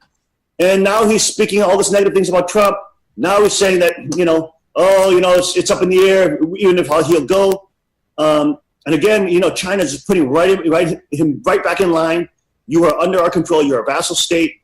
And, bring South Korea, merge them into us. And of course, we've been warned about this for the last 10 years, maybe. We were talking about with the Korean chief of staff and the government officials.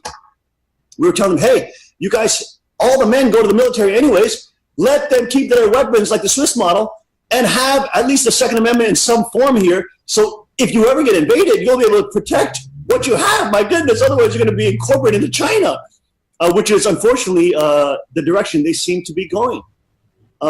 So, Pastor, we thank you for all your prayers that you're giving for the nation of Korea, and of course, the Middle East is just as bad of a situation right now. We're praying for Israel and Jerusalem, and we thank President Trump for being bold and being clear about Jerusalem, etc. And it's such an incredible time to be alive. And of course, we're so blessed that to have crossed paths and to have met you. We know you got to get running, and of course, we got to end our broadcast today.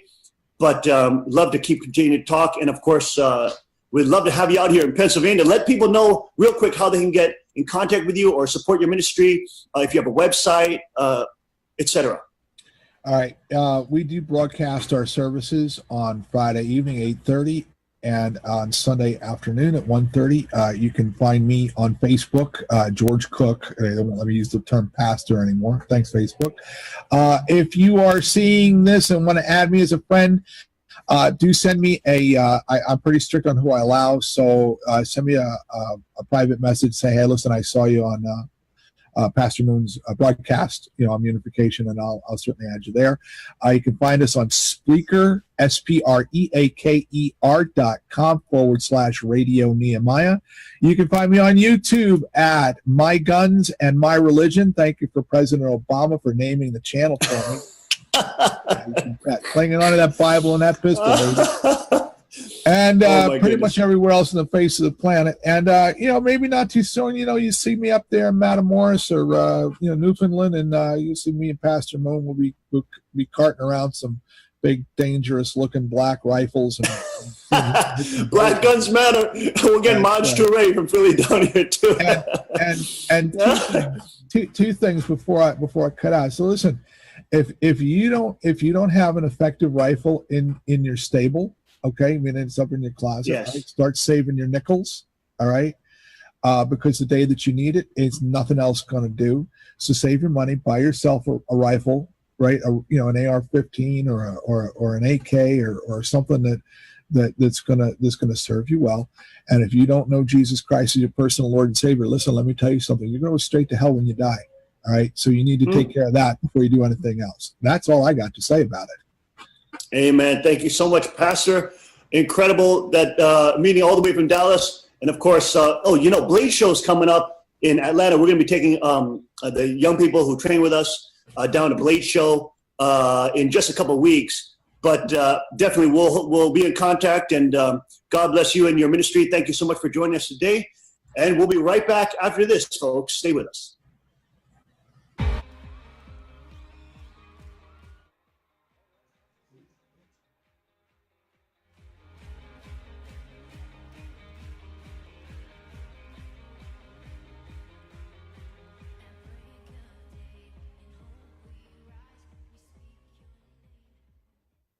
And that was our interview with Pastor George Cook of Bangor, Pennsylvania. We hope to see him soon. We thank you all for joining us today on this broadcast of the King's Report. We'll see you tomorrow, 5 a.m. sharp. God bless, Godspeed, and may his kingdom come.